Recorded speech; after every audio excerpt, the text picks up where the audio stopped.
இந்நிகழ்ச்சியை ஒளிபரப்பு உதவியவர்கள். Title sponsor Black Thunder Mettupalayam, presentation congregation Coimbatore, powered by JMG builders Salem, Hosanna biryani Salem, Anbiyam tube Chennai, Christ King matriculation higher secondary school Vilangudi Madurai. Cosponsor by Pulkit TMT bars Salem, A1 finance Salem, DCB bank Salem, Bernard and family Bangalore, Raji Ernest and family California, Padmini Salem, Agnes family Salem, Maria Vincent Salem, Maria Salem, Rani and family Yercaud, Arul Udhayam transport Salem, Dhanraj, Peter Arokiasamy dal mill Salem, Betsy Jacob and family, Vanitha Salem.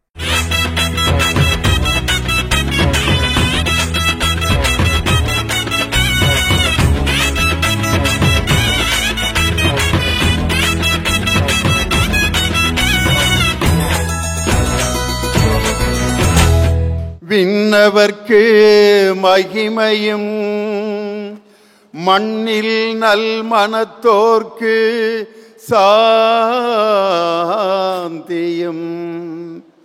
உலகிற்கெல்லாம் நற்செய்தியும் வழங்க இறைவன் பிறந்துள்ளார்.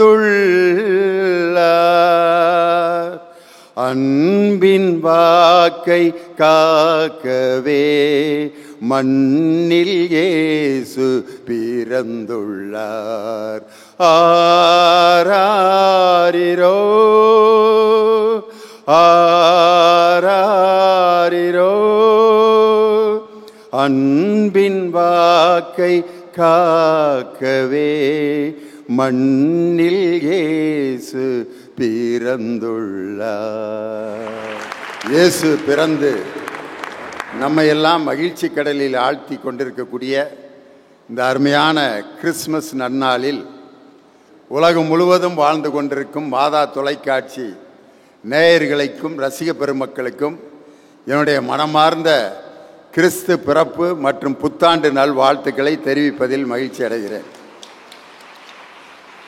இந்த Christmas பட்டிமன்றத்தில் அருமையான ஒரு தலைப்பை இந்த நல்ல நேரத்தில் எங்களுக்கு தந்திருக்கிறார்கள்.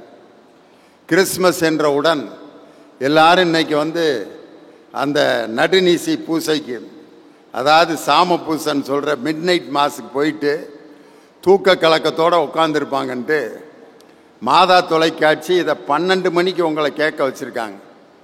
அதனால் 12 மணிக்கு உங்களை சந்தித்து சாப்பிட போகிறதுக்கு முன்னாடி உங்களை நல்லா சிரிக்க வச்சு உங்களுக்கு பசியை அதிகப்படுத்தி அந்த கிறிஸ்மஸ் மதிய உணவை நீங்கள் மனதார உண்ண வேண்டும் என்பதற்காக இந்த ஒரு நல்ல ஏற்பாடு. தலைப்பு நல்ல தலைப்பு, பணமும் மனமும் செம்மையாக செயல்படுவதற்கு உறுதுணை புரிபவர் கணவனா மனைவியா, அதுதான் இன்னைக்கு தலைப்பு. அருமையாக பேசுகிறதுக்கு 4 பேச்சாளர்கள் வந்திருக்காங்க. ஆனால் கேட்குறதுக்கு தான் கணவனையும் காணோம் மனைவியையும் காணோம்.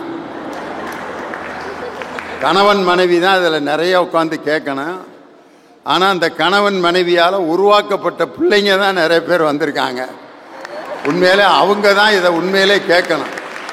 காரணம், நம்ம தாயும் தந்தையும் இன்னைக்கு நம்ம குடும்பத்தில் எப்படி இருக்காங்க, பணத்தையும் மனத்தையும் அவர்கள் எப்படி கையாளுகிறார்கள் அப்படின்னு நம்ம தாய் தந்தையரை பற்றி சிந்திக்கிறதுக்கு மாணவ மாணவிகள் உட்கார்ந்து கேட்கணும்ட்டு இன்னைக்கு இந்த மழை கணவன் மனைவியை டிவியில் பார்க்க வச்சிருச்சு. நேரடியாக குழந்தைகளை சந்திப்பித்து உங்களுக்கு என்னுடைய பட்டிமன்றத்தை நடத்துறதுக்கு எனக்கு கிடைச்ச வாய்ப்பை உண்மையிலே நான் மிகப்பெரிய பொன்னான வாய்ப்பாக கருதுகிறேன். காரணம், கணவன் மனைவி வந்திருந்தா கூட இவ்வளவு அருமையாக கைதட்ட மாட்டாங்க. ஏன்னா அவங்களுடைய வேதனைகளை தான் நாங்கள் பேச போகிறோம். அடே ஏயா அதெல்லாம் மறந்துட்டு இங்கே உட்காந்து கேட்கலாம்னு வந்தால் இங்கேயும் கணவன் மனைவியை பற்றி பேசுகிறீங்களா அப்படின்னு அவங்க வேதனைப்படுவாங்க. ஆனால் அவங்கள பற்றி பேசினா ரொம்ப மகிழ்ச்சியாக கேட்குற என்னுடைய குழந்தைகள் இங்கே வந்திருக்கிறது எனக்கு ரொம்ப சந்தோஷம். காரணம், இந்த கிறிஸ்மஸ் அப்படின்னு சொன்னாலே நம்மளுக்கு எல்லாத்துக்கும் ரொம்ப மகிழ்ச்சி படுத்துறது அந்த குடில் தான். அந்த குடியில் நீங்கள் பார்த்தீங்கன்னா இயேசுநாதர் குழந்தை வடிவத்தில் ஒரு மாட்டு தீவன தொட்டியில் வச்சுருப்பாங்க. அதில் இயேசுநாதருடைய அப்பா சூசேப்பர் பார்த்தீங்கன்னா ஒரு கால் முழங்கால் போட்டு ஒரு காலை நிப்பாட்டி இப்படி உட்காந்துருப்பார். சிங்கிள் நீல் டவுனில் இருப்பார் அவர். மாதா பார்த்தீங்கன்னா 2 கால்லையும் முழங்கால் போட்டு உட்காந்துருப்பாங்க. நான் ஒரு தடவை ஸ்கூலில் படிக்கிறப்ப சூசேப்பரா நடிக்க வச்சாங்க என்ன. அதில் அந்த ஒரு காலில் முழங்கால் போட்டு ஒரு காலில் நின்று அந்த குடியில் ரொம்ப நேரம் நின்று அந்த கால்லாம் சூவை பிடிச்சிருச்சு எனக்கு. இடது கால் எங்கே இருக்குன்னே தெரியல. சீக்கிரம் முடிப்பாங்கன்னு பார்த்தா அப்போ தான் பாட்டு பெருசு பெருசாக பாடிக்கிட்டு இருக்காங்க. மாதாவா நடிக்கிறவன் அவன் பாட்டுக்கு உட்காந்துருக்கான் முழங்கால் போட்டு.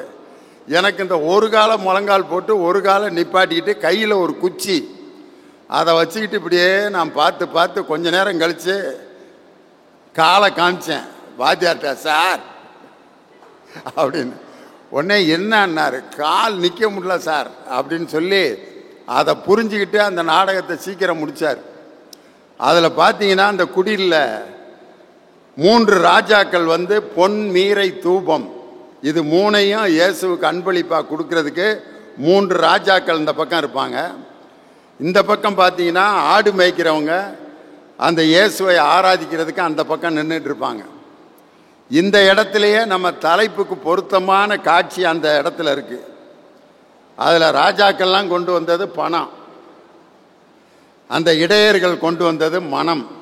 காரணம் அவங்க இயேசுநாதர் கொடுக்கறதுக்கு ஒன்றும் இருந்திருக்காது. ஆனால் அவங்க நல்ல மனசோடு வந்து இயேசுவை பார்க்க வந்திருப்பாங்க. ஆனால் மிகப்பெரிய பணத்தோடு வந்திருக்கவங்க அந்த 3 ராஜாக்கள். இயேசு நடுவில் படுத்திருப்பார்.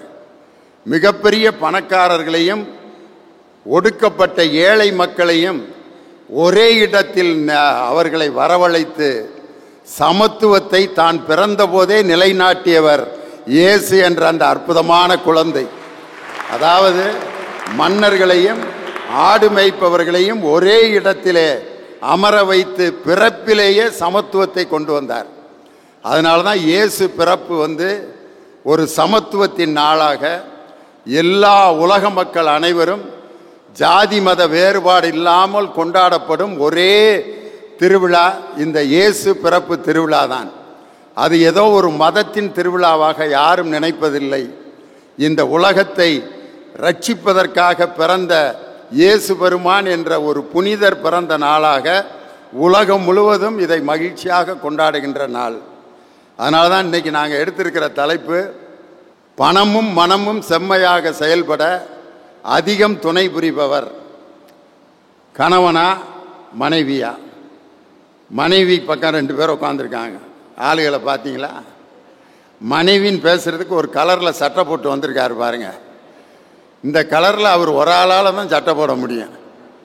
உண்மையிலே இந்த சட்டையெல்லாம் நான் போட்டேன்னா எங்கள் வீட்டில் இருக்க நாய் என்னையவே கடிக்க வந்துடும்.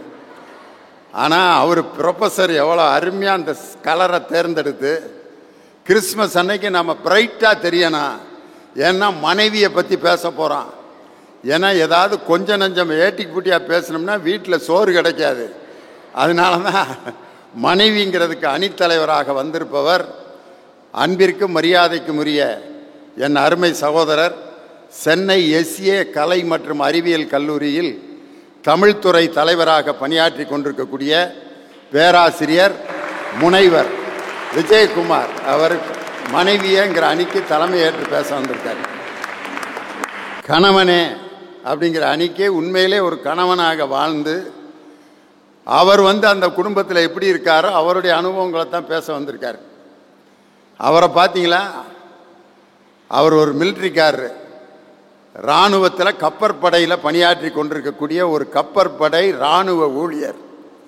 அவருடைய இயற்பெயர் டேவிட் கப்ரியல்.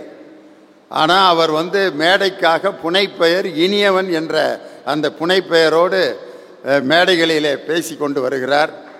அவர் வந்து மிகச்சிறந்த பேச்சாளர். நடைமுறை உதாரணங்களை ரொம்ப அழகாக எடுத்து பேசுவார்.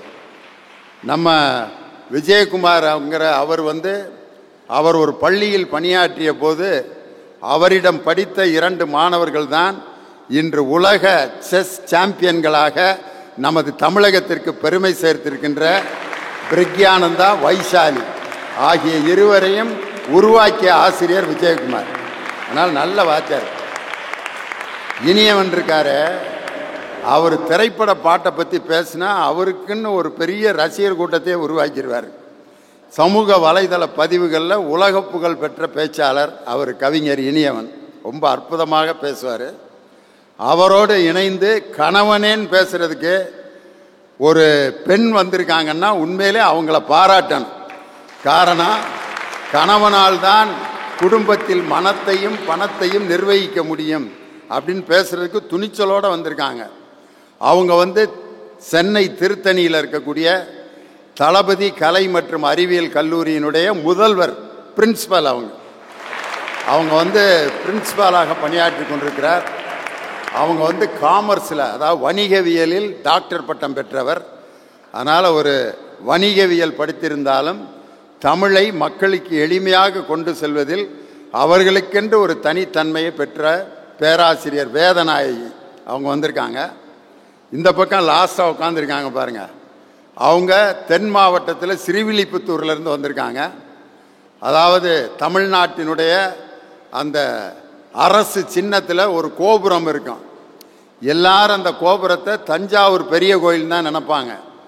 ஆனால் தமிழ்நாடு அரசு சின்னத்தில் இருக்கக்கூடிய அந்த கோபுரம் ஸ்ரீவில்லிபுத்தூர் அவங்க ஊரில் இருக்க அந்த கோயில் தான் தமிழ்நாடு அரசு சின்னத்தில் பொறிக்கப்பட்டிருக்கிறது. அந்த ஊரிலிருந்து வருகை இருந்திருக்கக்கூடிய பேராசிரியர் திருமதி இந்திரா ஜெயச்சந்திரன் அவங்க மனைவியேங்கிற அணியில் பேச வந்திருக்காங்க. 4 பேர் ரொம்ப அருமையாக பேசுவாங்க. தலைப்பு பார்த்தீங்கன்னா, பணமும் மனமும் செம்மையாக செயல்பட யார் துணை புரிகிறார், கணவனா மனைவியா? பணம் அது இல்லாமல் நம்ம வாழ்க்கையில் எதுவுமே செய்ய முடியாது. பணத்தை பற்றி எவ்வளவு பழமொழிகள் இருக்கு. பணம் 10ம் செய்யுமா. அந்த 10ல் நல்லதும் இருக்குது கெட்டதும் இருக்குது. இன்னும் கிராமத்தில் ஒரு பழமொழி இருக்குது, கோமணத்தில் 3 காசு இருந்தால் கோழி கூப்பிட பாட்டு வரும்மா. பாக்கெட்டில் ஒரு 50 ரூபா இருக்கவன் அவனுடைய நடை வேற மாதிரி இருக்கான். அதே ஆள் ஒரு 10,000 ரூபா டிசிபி பேங்க்லேருந்து எடுத்துகிட்டு வர்றான்னு வச்சுக்கோங்க, நடை அப்படியே அப்படியே பார்க்குறோம்ல, வாப்பா என்ன சொல்லு. அந்த 10,000 அவனுடைய நடையவே மாற்றினான். எல்லாரையும் சாப்பிட கூப்பிடுவான். அந்த காசு ஒரு மனிதனுடைய நடை, உடை, பாவனை, குணம் எல்லாவற்றையும் மாற்றக்கூடிய ஆற்றல் அந்த காசுக்கு உண்டு. அதனால தான் நம்ம இந்தியாவில் இருக்கக்கூடிய அந்த ரூபா நோட்டை பார்த்து நெல்லை ஜெயந்தான்னு ஒரு கவிஞர் கவிதை எழுதினார். அன்று காந்தியிடம் பணம் இல்லை, அன்று காந்தியிடம் பணம் இல்லை, இன்று காந்தி இல்லாவிட்டால் அதற்கு பெயர் பணமே இல்லை அப்படின்னு எழுதினார். அன்னைக்கு காந்தி கிட்ட காசே இல்லை, ஆனால் இன்னைக்கு அந்த காந்தி இல்லாட்டியே அதுக்கு பேர் காசே இல்லை. இன்னைக்கு காசு இல்லாத அந்த காந்தி அந்த ரூபா நோட்டில் சிரிச்சுக்கிட்டே இருப்பார். எல்லா ரூபா நோட்டையும் எடுத்து பாருங்க, 20 ரூபா நோட்டை எடுத்து பாருங்க, அதுலேயும் அதே மாதிரி தான் சிரிப்பார். 500 ரூபா நோட்டை எடுத்து பாருங்க, அதுலேயும் அதே மாதிரி தான் சிரிப்பார். அவர் ரூபாய்க்கு தகுந்த மாதிரி சிரிப்பை மாற்றிக்கவே மாட்டார். ஒரே மாதிரி தான் இந்த பொக்க வாயில் அடிவார். 20 ரூபாயிலையும் அதே சிரிப்பு, 500 ரூபாயிலையும் அதே சிரிப்பு. ஆனால் மனுஷன் அப்படி இல்லை. 20 ரூபாயை காமிச்சா ஒரு சிரிப்பு சிரிப்பேன், 500 ரூபாயை கொடுத்தோம்னா வாங்க எப்போ வந்தீங்க சொல்லவே இல்லை, 500 ரூபா 500 ரூபான்னு சொன்னோன்னா அவன் முகமே அப்படியே பிரகாசமாயிருது. ஆனால் காந்தி ரூபா நோட்டில் ஒரே மாதிரி தான் சிரிக்கிறார். இதிலேருந்து அந்த ரூபா நோட்டில் காந்தி ஒரே மாதிரி சிரிக்கிறதுக்கு என்ன காரணம்னா, எவ்வளவு பணம் வந்தாலும் காந்தி மாதிரி ஒரே மாதிரி இருடா, பணம் நிறையா வந்துருச்சுங்கிறதுக்காக உன் மனதை கெடுத்து விடாதுங்கிறதுக்காக தான் மாதா தொலைக்காட்சி பணத்தையும் மனத்தையும் சேர்த்து தலைப்பாக போட்டிருக்காங்க. காசை பற்றி எவ்வளவு பாட்டு இருக்குது, பார்த்துட்டு கேட்டிருப்பீங்க. திரைப்பட பாட்டே ஒன்று இருக்குது, காசேதான் கடவுள் அப்பா, அந்த கடவுளுக்கும் இது தெரியும் அப்பா, கைக்கு கை மாறும் பணமே உன்னை கைப்பற்ற நினைக்கிது மனமே, நீ தேடும் போது வருவதுண்டோ, விட்டு போகும்போது சொல்வதுண்டோ. பாக்கெட்டில் இருக்கிற காசு நம்மள்கிட்ட வரப்போகிறதுக்கு முன்னாடி ஏதாவது தகவல் சொல்லுதா? நாளைக்கு நான் வரப்போகிறேன் ஒரு 1000 ரூபா அப்படின்னு சொல்லிட்டு வர்றதில்ல. அதே மாதிரி நம்மளை விட்டு போகிறப்பையும் சொல்லிட்டு போகிறதில்ல. அந்த காசு எப்போ வரும் எப்போ போகும்னு நமக்கே தெரியாது. அளவுக்கு மேலே பணம் வைத்திருந்தால் அவனும் திருடனும் ஒன்றாகும். வரவுக்கு போகும் பொருளை எடுத்து வறுமைக்கு தந்தால் தர்மமடா, பூட்டுக்கு மேலே பூட்டை போட்டு பூட்டி வைத்தால் அது கர்மமடா அப்படின்னு அன்னைக்கு தான் உலக நீதியில் அழகா சொன்னாங்க. அன்னையும் பிதாவும் முன்னறி தெய்வம், ஆலயம் தொழுவதில் சாலவும் நன்று, இல்லறம் அல்லது நல்லறம் இல்லை. கடைசியா அந்த இல்லறத்துக்கு அடுத்து ஈனாவில் ஒரு வாக்கியம் சொல்லியிருப்பாங்க, ஈயார் தேட்டை தீயார் கொள்வர். அப்படின்னா என்ன அர்த்தம்? யாருக்குமே கொடுக்காம பூட்டி வச்சிருக்கிற பணத்தை திருடர்கள் கொள்ளையடித்து செல்வார்கள். ஈயார் தேட்டை தீயார் கொள்வர். அன்னைக்கே தமிழன் இப்படிப்பட்ட நியதிகளில் இல்லறம் அல்லது நல்லறம் இல்லை அப்படின்னு சொன்னான். அதனால தான் இன்னைக்கு கணவன் மனைவி 2 பேரும் எடுத்து பேச வந்திருக்காங்க. பெரும்பாலும் கணவன் ஆண்களுக்கு அவங்களுடைய குரலில் வித்தியாசம் இருக்கும், நடவடிக்கையில் வித்தியாசம் இருக்கும், ஒரு மாதிரி பந்தாவாக இருப்பாங்க. ஆண்கள் தனக்கு என்ன நடந்தாலும் வெளியிலவே காட்டிக்க மாட்டாங்க. காலையில் வெள்ளை வேட்டி வெள்ளை சட்டையை போட்டு நீட்டாக கிளம்பி வந்துடுவான். விடிய விடிய சண்டை நடந்தால் கூட வெளியே தெரியவே தெரியாது. பக்கத்து வீட்டுக்காரன் கேட்பான், ராத்திரி பூரா என்ன வீட்டில் ஒரே சத்தம் அப்படிமா. அதெல்லாம் ஒன்றும் இல்லை மாப்பிள்ள, சும்மா வீட்டில் டிவியில் நாடகம் ஓடிக்கிட்டு இருந்துச்சு, அதில் சண்டை போட்டிருப்பாங்க. இல்லை ஓங்குரலில் கேட்டுச்சு அப்படிமா. இல்லை அது நான் இடையில பேசிகிட்டு இருந்திருப்பேன். இல்லை உன் வீட்டுக்காரம்மா ஓங்கி அடிக்கிற மாதிரி சத்தம் கேட்டுச்சு. இல்லை இல்லை அது பிள்ளைகளை அடிச்சிருப்பா. இல்லை ஜன்னலில் நான் பார்த்தேன் நீ அடி வாங்குறத அப்படின்னு. அப்படியா, பார்த்துட்டியா? பார்த்துட்டா பேசாமல் போ, வெளியே சொல்லாத. ஆண்கள் முந்தின நாள் வீட்டில் எது நடந்தாலும் வெளியில் காட்டிக்கவே மாட்டாங்க. அவங்களுடைய மனசில் அப்படியே நிறைய போட்டு தேக்கி வச்சுக்கிட்டே இருப்பாங்க. பெண்கள் அப்படி இல்லை. வீட்டில் நடந்து அடுத்த நாள் காலையில் பக்கத்து வீட்டுக்காரன், நேற்று என் வீட்டில் நடந்த கூத்து இருக்க, இந்த பாடாதி மனுஷன் படுத்தின கொடுமை, இந்த ரசத்தில் உப்பு போடலக்கா, தட்டை தூக்கி மூஞ்சில் அடிக்கிறேன், எனக்கு எம்புட்டு கோபம் வரும். ரசத்தில் உப்பு இல்லைங்கிறதுக்காக தட்டை எடுத்து அடிக்கலாமா? பரவாயில்ல, உன் வீட்டுக்காரர் தட்டை எடுத்து அடித்தார், என் வீட்டுக்காரரு பக்கத்தில் இருக்க குச்சி எடுத்து அடித்து நான் கோச்சிக்கிட்டு இப்போ தான் வெளியில் நின்றுக்கிட்டு இருக்கேன். பரவாயில்ல, உன் வீட்டுக்காரரு எவ்வளவோ தேவலாமுக்கா அப்படின்னு ஒருத்தர் வீட்டு கதையை இன்னொருத்தர் அப்படியே ஈஸியாக பேசிக்கிடுவாங்க. மனம் திறந்து எல்லா விஷயத்தையும் சொல்லிடுவாங்க பெண்கள். ஆனால் ஆண்கள் மனதில் எல்லா விஷயத்தையும் தேக்கியே வைத்திருப்பார்கள். இந்த கணவன் மனைவிங்கிற குடும்பம், இந்த குடும்பத்தில் பணத்தையும் மனத்தையும் இன்னைக்கு யார் நிர்வகிக்கிறது அப்படிங்கிறதான் இன்னைக்கு தலைப்பு. மிக சிறப்பாக பேசுவதற்காக முதலாவதாக பணத்தையும் மனத்தையும் சிறப்பாக நிர்வாகம் செய்வதில் துணை புரிபவர் மனைவியே அப்படிங்கிற அணிக்கு தன் கருத்துக்களை வழங்க உங்கள் பலத்த கரவொலியோடு பேராசிரியர் விஜயகுமார் வருகிறார். வாங்க.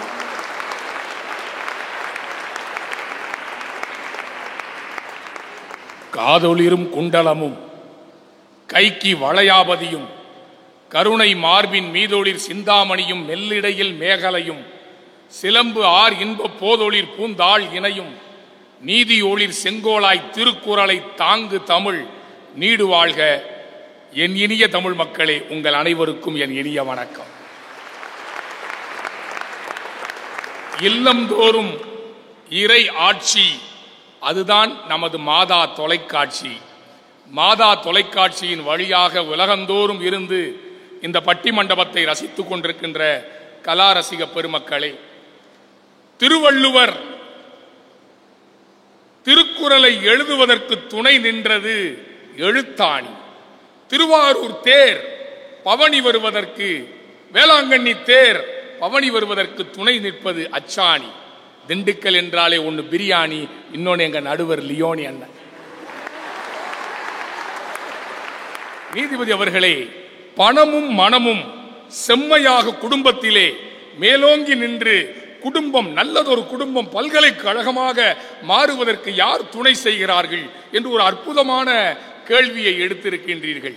அதுல என்ன சந்தேகம் நீதிபதி அவர்களே? மனைவிதான் இல்லத்தை ஆள்பவள், மனைவி இல்லையா? அதனாலதான் அவருக்கு பேர் இல்லாள். இல்லத்தை ஆளுபவள், இல்லத்தின் அரசி. இல்லான் அப்படின்னு கணவனுக்கு சொல்லி பாருங்க, ஒண்ணும் இல்லாத பையன் அர்த்தம். இல்லான் அப்படின்னா ஒண்ணும் இல்லைன்னு அர்த்தம். ஆனால் இல்லாள் என்ற சொல்லை பார்க்கிற போது இல்லத்தை ஆளுகிறவள். ஒரு குடும்பத்திலே குழந்தைகள் தாங்க முக்கியம். அந்த குழந்தை மங்களம் என்பது மனைமாட்சி, மற்றதன் நன்கலம் நன்மக்கட்பேறு. அம்மா அப்பாவுக்குலாம் ஓய்வு கொடுத்துட்டு நாங்க இந்த பட்டி மண்டபத்தை கேட்டுட்டு வர்றோம்னு எங்க பிள்ளைங்க வந்திருக்கிறாங்க பாத்தீங்களா? அதுதாங்க நீதிபதி அவர்களே. எங்க இனியவனை பார்த்து கேட்கிறேன், எந்த குழந்தையும் நல்ல குழந்தைதான் மண்ணில் பிறக்கையிலே அவன் நல்லவனாவதும் தீயவனாவதும் அன்னை வளர்ப்பினிலேன்னு சொன்னாங்களா, அப்பா வளர்ப்பினிலேன்னு சொன்னாங்களா? நல்ல நல்ல பிள்ளைகளை நம்பி இந்த நாடே இருக்குது தம்பின்னா அது அம்மா தாங்க. அப்பானாலே கண்டிப்பு. இந்த கணவன் மாரெல்லாம் மீசை அப்படி முறுக்கி வச்சுக்கிட்டு பிள்ளைங்க உண்மையே பேசாது. அப்பா கிட்ட சொல்றதுக்கு அப்படியே அமைதியா இருந்துடலாம். ஆனால் பாசமாய், நேசமாய், அன்பாய் எல்லாவற்றையும் செவி கொடுத்து கேட்கிற தாய் உறவுதான் அந்த மனைவிங்கிற ஸ்தானத்தில் இருக்கிற அம்மா தான். எங்க பள்ளிக்கூடம், எங்க கல்லூரிக்கு பேரண்ட்ஸ் மீட்டிங் வந்திருந்தாரு. அந்த பையனுடைய அப்பா வந்துட்டு, சார் ஒரு நிமிஷம் இருங்க அப்படின்னு வெளியில போயிட்டு போன் பண்றாரு. ஏமா மகேஸ்வரி, நம்ம பையன் சரவண பிகாம் எந்த வருஷம் படிக்கிறான்? ஃபர்ஸ்ட் இயரா செகண்ட் இயரா? தான் புள்ள என்ன படிக்குதுன்னு கூட தெரியலையே அப்பாவுக்கு. அம்மாட்ட தான் கேட்கிறா. காலையில் எந்திரிக்கிறப்ப பாருங்க, ஏமா என் ஸ்கூட்டர் சாவி எங்க, கார் சாவி எங்க, என் ஹெல்மெட் எங்க, அந்த ஃபைல் வச்சுட்டு வந்தேனே எங்க இருக்கு? எல்லாவற்றையும் இயக்குகிற ஒரு இயக்குனராக குடும்பத்திலே இருக்கிறவள் தாய்தான். நீதிபதி அவர்களே, வீடுகள் செங்கல்லால் கட்டப்படுவதில்லை, பெண்களால் கட்டப்படுகிறது. அதுதான் வீடுகள். ஆமை ஓட்டை சுமப்பதை போல குடும்பத்தையே சுமந்து கொண்டிருக்கிற சுமை தாங்கி அந்த மனைவி இல்லையா? அந்த மனைவியை குறை சொல்றதுக்கு எங்களுக்கு வேலை. மிஸ்டர் இனியவன், ஒற்றை குடும்பம் தன்னில் பொருள் ஓங்கிடச் செய்பவன் தந்தை, மற்றை கருமங்கள் செய்தே மனை வாழ்ந்திடச் செய்பவள் அன்னைன்னு சொன்னாங்க. அந்த பொருளாதாரத்தை மேம்படுத்துறது கணவனா இருந்தா கூட இன்றைக்கு ஏறுகிற விலைவாசியை பார்த்துட்டு இந்த மனைவி என்ன நினைக்கிறா? ஹஸ்பண்டுக்கு சப்போர்ட் பண்றதுக்கு நாமளும் வேலைக்கு போகணும்னு சொல்லி குடும்ப வேலையும் பார்த்துக்கிட்டு அலுவலகத்திற்கு சென்று வேலைக்கு போய் கணவனுடைய பொருளாதாரத்தையும் உயர்த்துகிற ஒரு தியாக தீபமாக மனைவி இருக்கிறாளா இல்லையா? மிஸ்டர் இனியவன் சார், இன்னைக்கு இருக்கிற விலைவாசிக்கு குடும்பத்தில் பட்ஜெட் போடணும்னா ஒருத்தர் சம்பாதிச்சா பத்தாதுன்னு இருவரும் சம்பாதிக்க வேண்டும் என்று சொல்லி வேலைக்கு போய் கணவன் செலவழிப்பதற்கு துணை செய்கிற பொருளாதாரத்திற்கும் அடிப்படையாக இன்றைக்கு பெண் இருக்கிறாளா, மனைவி இருக்கிறாளா இல்லையா? என் மனைவி சொல்லி கொடுத்து, என் பையன், என் மக ஒரு திருக்குறளை எழுதினான். யாகாவாராயினும் நாகாக்க காவாக்கால் சோகாப்பர் சொல்லிழுக்கப்பட்டு இந்த திருக்குறள் அப்படியே மாத்திட்டான் என் மக. யாகாவாராயினும் பாஸ்வேர்டு காக்க காவாக்கால் சோகாப்பர் ஹேக் செய்யப்பட்டு அப்படின்னு எழுதிட்டா. மக்கா இருக்கிற ஒருவனுக்கு விக்கிபீடியாவே துணை. இன்னைக்கு பிள்ளைகளை எல்லாம் ஆரோக்கியமாக ஒழுக்க சீலர்களாக நல்ல பள்ளிக்கூடத்திலே முதன்மை மாணவனாக மாணவியாக வருவதற்கு துணை செய்கிற டியூஷன் டீச்சரா சாயந்தரம் மனைவி இருக்கிறா. சார், நிதியமைச்சரா இருக்கிறா. தற்கொண்டான் பேணி தற்காத்து, தற்கொண்டான் பேணி தகை சான்று சொற்காத்து சோர்விழால் பெண் என்றுதானே திருக்குறள் எழுதினார் வள்ளுவர். தன்னை பாதுகாத்துக் கொண்டு பினான்ஸ் ப்ராப்ளமா நிதியமைச்சர், ஹஸ்பண்டுக்கு பிள்ளைக்கு உடம்பு முடியலையா மருத்துவரா இருந்து செவிலியா இருந்து தாதியா இருந்து பாதுகாக்கிற பெண். அந்த உறவுகளை பேணுவது பெண் தான். ஆனா நம்ம அப்பாமார்கள் கணவன்மார்கள் என்ன செய்வார்கள்? கோப்புகளுக்குள்ளே இருப்பார்கள். கோப்புகளுக்குள்ளே இருந்து குடும்பத்துக்கு வந்தா அப்படியே இஞ்சி தின்ன செம்மு மாதிரி அப்படியே உட்கார்ந்து இருப்பாங்க. பிள்ளைகளை கவனிக்காமல், குடும்பத்தை கவனிக்காமல் அலுவலகத்தின் வேலையிலேயே மூழ்கி போகிற கணவர்களால் தான் இன்றைக்கு குடும்பங்கள் வேதனைப்பட்டு கொண்டிருக்கிறது. ஒரு குடும்பம் கடன் வாங்கினால் இருக்க முடியுமா உச்சத்தில்? EMI, debit card, credit card, வரவுக்கு தகுந்த செலவு செய்யாமல் குடும்பத்தை பொருளாதார சிக்கலில் உண்டுபடுத்துவது கணவன் இல்லையா? கணவன் டாஸ்மாக்கிலே இருக்கிறான். நீதிபதி அவர்களே, ரம்மி விளையாடுறான், டாஸ்மாக்ல இருக்கிறான், பட்ஜெட் தெரியாம செலவழிச்சு கடனிலே குடும்பம் மூழ்கி தற்கொலை என்று பத்திரிகையிலே செய்தி வருகிறதே. தான் மனைவிட்ட சொல்லியிருந்தா கூட அந்த குடும்பம் தப்பிச்சிருக்கும். ரகசியமாவே கடனை வச்சுக்கிட்டு குடும்பத்தை தத்தளிக்க வைக்கிறவனாகத்தானே கணவன் இருக்கிறான். ஆனால் மனைவி என்பவள் விருந்தோம்பல் செய்கிறாள், உறவுகளை பேணுகிறாள். உன் வீட்டிலே சமைக்கிற சமையலின் பதார்த்தம் எத்தனை வீடுகளுக்கு மணக்கிறதோ அந்த வீடுகளுக்கெல்லாம் நீ விருந்தோம்பல் செய்ய வேண்டும் என்று சொல்லுகிற அந்த பொன்மொழியை வீட்டில் என்ன பலகாரம் செஞ்சாலும் பக்கத்து வீடுகளுக்கு உறவுகளுக்கு கொடுத்து உறவுகளை பேணுகிறவளாகவும் அந்த மனைவிதானே இருக்கிறாள். ஒரு 3 செய்தியை சொல்லிவிட்டு நான் விடைபெறலாம் என ஆசைப்படுகிறேன். என் மனைவிக்கு கோபம் வந்தா, ஒரு கணவன் சொல்றான், என் மனைவிக்கு கோபம் வந்தா அவங்க அம்மா வீட்டுக்கு போயிடுவா, நீ என்னப்பா செய்வ? கோபம் வர்ற மாதிரி ஏதாவது நான் பண்ணிக்கிட்டே இருப்பேன். நீதிபதி அவர்களே, ஒரு குடும்பத்தை அந்த குடும்பத்தினுடைய நிலை அறிந்து அழகாக கட்டா செட்டா குடும்பம் நடத்துறவ பெண்மணி இல்லை. அத சுருக்கு பை, அந்த பெண்கள் இடுப்பிலே வைத்திருக்கிற அந்த சுருக்குப்பை செலவை சிக்கனமாக்க வேண்டும் என்பதற்காகத்தான் அந்த சுருக்குப்பை கலாச்சாரத்தையே கொண்டு வந்தது பெண்கள் தான். ஆண்கள் என்ன தெரியும், டாம் டும் தஞ்சாவூர்னு செலவழிப்பாங்க. சம்பாதிச்சு கொண்டு வர்றாங்களே, அதை சரியா மனைவிட்ட கொடுத்திருந்தா கூட அழகா அந்த குடும்பத்தை காப்பாத்தி இருப்பா. வரவுக்கு தகுந்த செலவு ஆண்களிடத்திலே இல்லை, ஆனால் பெண் அதை சுருக்கமாக செய்து காட்டுவான். 4 பேர் நம்மளை பார்த்து தலைன்னு சொல்ற மாதிரி வாழ்க்கையை வாழணும், போய் தொலைன்னு சொல்ற மாதிரி வாழக்கூடாது.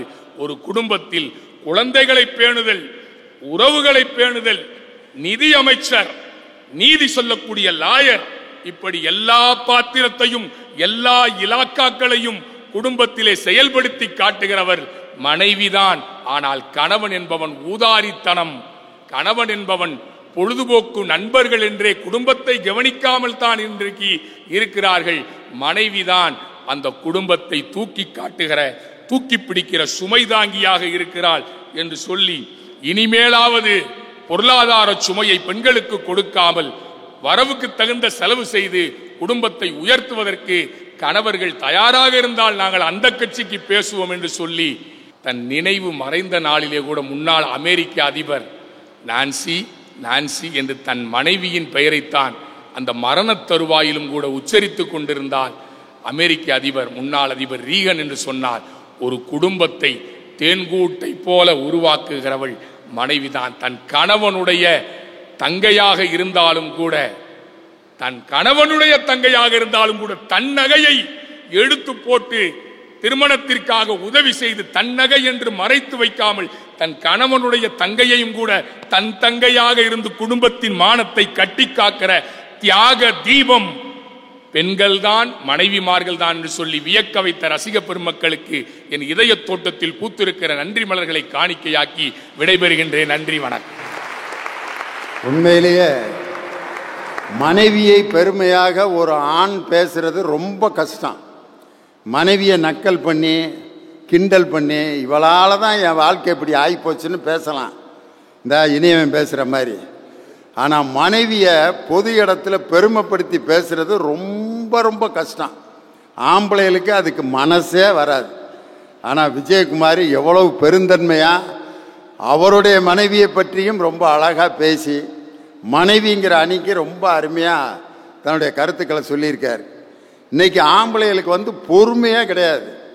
வீட்டில் பிள்ளைய இப்போ ஸ்கூல் முடிஞ்சு அழுக்கா வெள்ளை வெளேர்னு போட்டு போன சட்டை, அதே மாதிரி பார்த்தீங்கன்னா ஒயிட் அண்ட் ஒயிட் அன்னைக்கு புதன்கிழமை வர்றப்போ பார்த்தீங்கன்னா ப்ரௌன் கலரில் வருவேன். மூஞ்சிலாம் அப்படியே சளிலாம் கொட்டி காஞ்சு அப்படியே வருவேன். வள்ளியோட முடிஞ்ச அப்படிமா அவங்க அப்பா வாசலில் நிற்பார். அப்பா அம்மா இப்படி பார்க்குற குழந்தைய ஒரு கணவன் எப்படி பார்ப்பான், மனைவி எப்படி பார்ப்பான், யோசனை பண்ணி பாருங்க. அழுக்கா வெள்ளை சட்டை ப்ரௌன் ஆகி மூக்கெல்லாம் ஒழுகி வாயை பார்த்தா பசகாசன சட்டி மாதிரி இருக்கான். அப்படி வர்றேன்.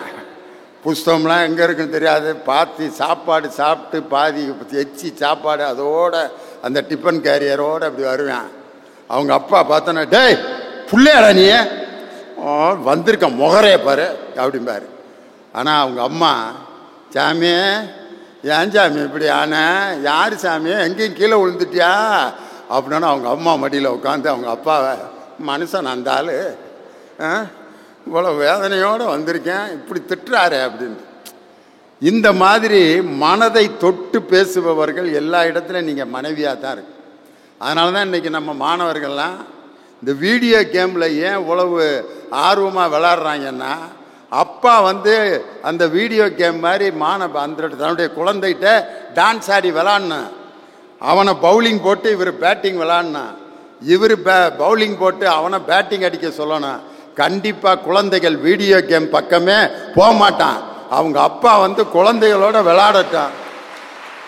நான்லாம் என் பேரன் எனக்கு பவுலிங் போடுவேன், எனக்கு பேட்டே பிடிக்க தெரியாது, இருந்தாலும் வேறு வழி இல்லை, அவனை போட சொல்லி அவர் தான் பும்ரா தாத்தா நான் பும்ரா அப்படின்ட்டு அப்படி ஒடியாந்து போடுவேன்.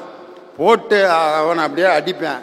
காரணம், எனக்கு ஓங்கி அடித்தாக்க நான் 6 அடிச்சிட்டேன் அப்படின்ட்டு அவன் வேதனைப்படுவான்ட்டு அடிக்கவே தெரியாத மாதிரி அப்படியே அந்த பக்கத்தில் தட்டி உடனே இவர் கேட்ச் பிடிப்பார், தாத்தாவை நான் ஜெயிச்சிட்டேன் அப்படின்னு. தாத்தாவை ஜெயிச்சிட்டேன்னு அவன் நினச்சி அந்த சந்தோஷத்தை இன்னைக்கு ஒரு அப்பாவால் வீட்டில் கொடுக்க முடியுதா? மகன் அப்பாண்ணா என்னடா நொப்பா அப்படின்னா இந்த ஆள்கிட்ட போய் நம்ம பேசணும் பாருங்க. இன்னைக்கு ஒரு தகப்பன் தன்னுடைய குழந்தைகளை பார்ப்பதற்கு எனக்கு நேரம் இல்லை, எனக்கு ஆஃபீஸில் வேலை இருக்குது, நான் ஆஃபீஸில் இருக்க கணக்கை பார்க்கணும், வீட்டில் ஆஃபீஸ் வேலை எடுத்துக்கொண்டு வீட்டில் வச்சுக்கிட்டு அங்கே உட்காந்து எழுதிட்டு இருப்பார். அப்போ அதில் என்னாவது கணக்கு தப்பாக எழுதிட்டு இருப்பார். அப்போ அப்பா ஸ்கூல்லப்பா உன் ஸ்கூலில் உன் தலையில் தீயா வாரி போடு, நான் இங்கே கணக்கு டேலி ஆகாமல் உட்காந்துருக்கேன், பள்ளிக்கூடமா போடா. மகனோட அவங்க அப்பா இணைய மாட்டேங்கிறார். இப்படி ஒரு கணவன்மார் பிள்ளைகளுடைய மனதை புரிந்து கொள்ளாமல் இருப்பது.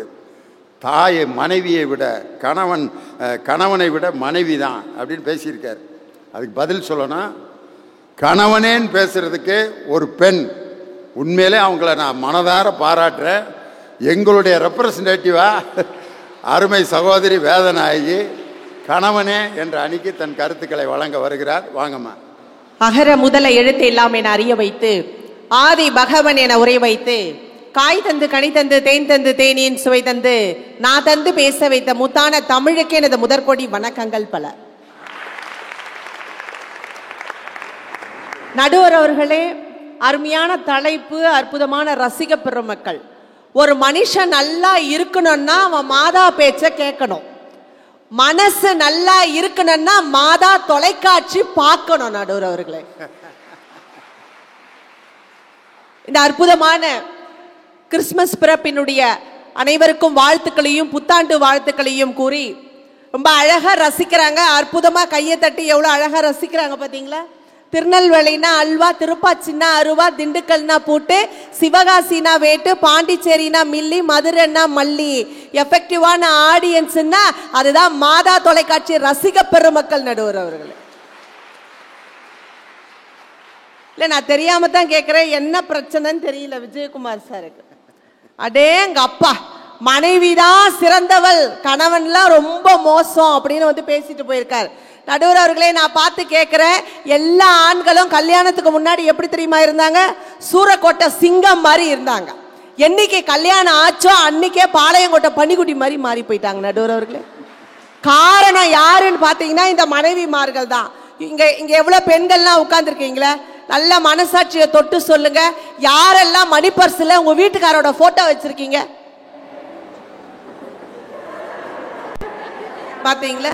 அந்த ஆளை வீட்டுல வச்சிருக்கிறதே பெருசு, மணி பர்ஸ்ல வேற போட்டோ வேற வச்சிருக்கணுமான்னு கேக்குறாங்க. கணவன் எப்படி எல்லாம் உழைக்கிறாங்க தெரியுங்களாங்க? எப்பவுமே எல்லா பிள்ளைங்களுக்கும் கணவன்மார்கள் எப்படி தெரியுமா தெரிவாங்க நடுவர் அவர்களே?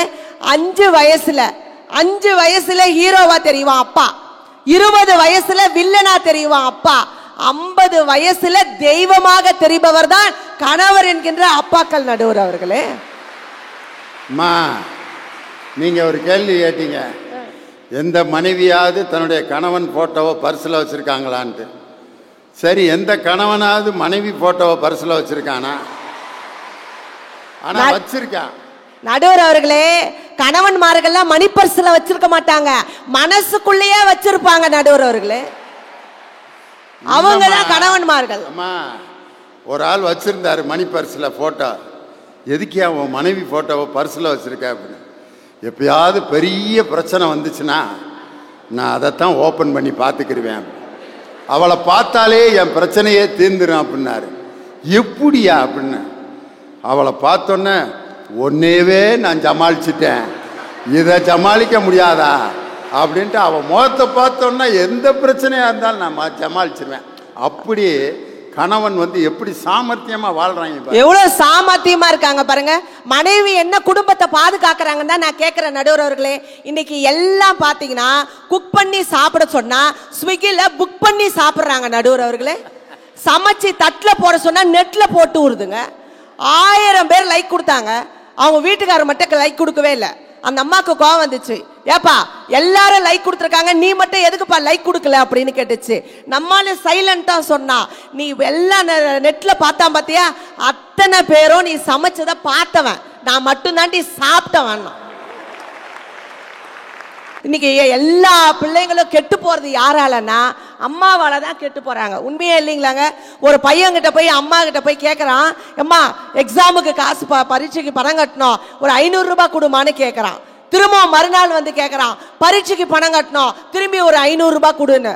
அந்த அம்மா சொல்லுது, என் புள்ள படிச்சு எவ்வளோ பெரிய ஆளா வரப்போறான், எக்ஸாமும் ஒண்ணுதான் பரீட்சையும் ஒண்ணுதான். இப்படி ஏமாத்திக்கிட்டு சுத்துறவங்க தான் இந்த மனைவிமார்கள் நடுவர் அவர்களே.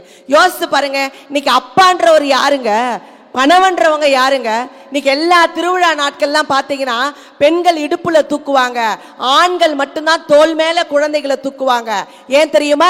பெண்கள் இடுப்புல தூக்குனாங்கன்னா நான் பார்க்கிற உலகத்தை மட்டும் பார்த்து தெரிஞ்சுக்கணுன்றதுக்காக இடுப்புல தூக்குவாங்க. அப்பா ஏன் தெரியுமா தோல் மேல தூக்குவாரு? நான் பார்க்காத உலகத்தையும் என்னுடைய மகன் பார்த்து தெரிந்து கொள்ள வேண்டும் என்பதற்காக தான் தூக்குவாங்க. எல்லாரும் சொல்லுவாங்க, இவன் அப்பம் பேச்ச கேட்க மாட்டேங்கிறான், அப்பம் பேச்ச கேட்க மாட்டேங்கிறான்னு சொல்றாங்க. அப்பம் பேச்ச கேட்க மாட்டேங்கிறான், அது வயசு. ஆனா அதே அப்பனுக்கு ஏதாச்சும் ஒரு பிரச்சனை வந்துச்சுன்னா அவன் எவன் பேச்சையும் கேட்க மாட்டான் நடுவர் அவர்களே. யோசிச்சு பாருங்க. இன்னைக்கு எல்லா அம்மாக்களையும் சென்று கேட்டு பாருங்கள், உங்களுக்கு யாரை பிடிக்கும் என்று சொன்னால் எனக்கு என் பிள்ளையத்தான் பிடிக்கும்னு சொல்லுவாங்க. ஆனால் எல்லா அப்பாக்களையும் சென்று கேட்டு பாருங்கள், உங்களுக்கு யாரை பிடிக்கும் என்று சொன்னால் என் தாயின் மறுவடியுமாக தங்க கொலுசு போட்டுக்கொண்டு என் வீட்டில் வலம் வருகின்ற என் மகளைத்தான் பிடிக்கும் என்று சொல்லுவார்கள் நடுவர்களே. அப்பா மக பாசம் சாதாரணமானது இல்லைங்க.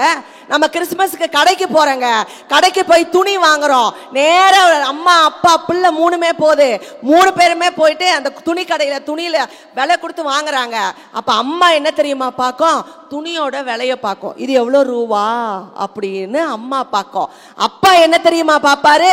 என் பொண்ணுக்கு பிடிச்சிருக்கா, அது எவ்வளவு விலையா இருந்தாலும் சரி எடுத்துக்கமா நீ அப்படின்னு சொல்லுவார் நடுவர் அவர்களே. அதுக்கு திருமண பருவம் வந்த உடனே அந்த திருமண அமைப்பாளர் போட்டோ எடுத்துட்டு வந்து கொடுப்பாங்க. கொடுத்த உடனே அம்மா என்ன தெரியுமா பார்க்கும்? மாப்பிள்ளை செவப்பா இருக்கானா அப்படின்னு பார்க்கும். ஆனா அப்பா என்ன தெரியுமா பார்ப்பாரு? என் மகளினுடைய கன்னம் சிவந்திருக்கிறதா என்று பார்ப்பார் நடுவர்களே. என் பொண்ணுக்கு பிடிச்சிருந்தா வீட்டுக்குள்ள வாயா, இல்லைன்னா தெருமுக்குந்துலயே ஓடி போயிடுன்னு சொல்லுவாரு.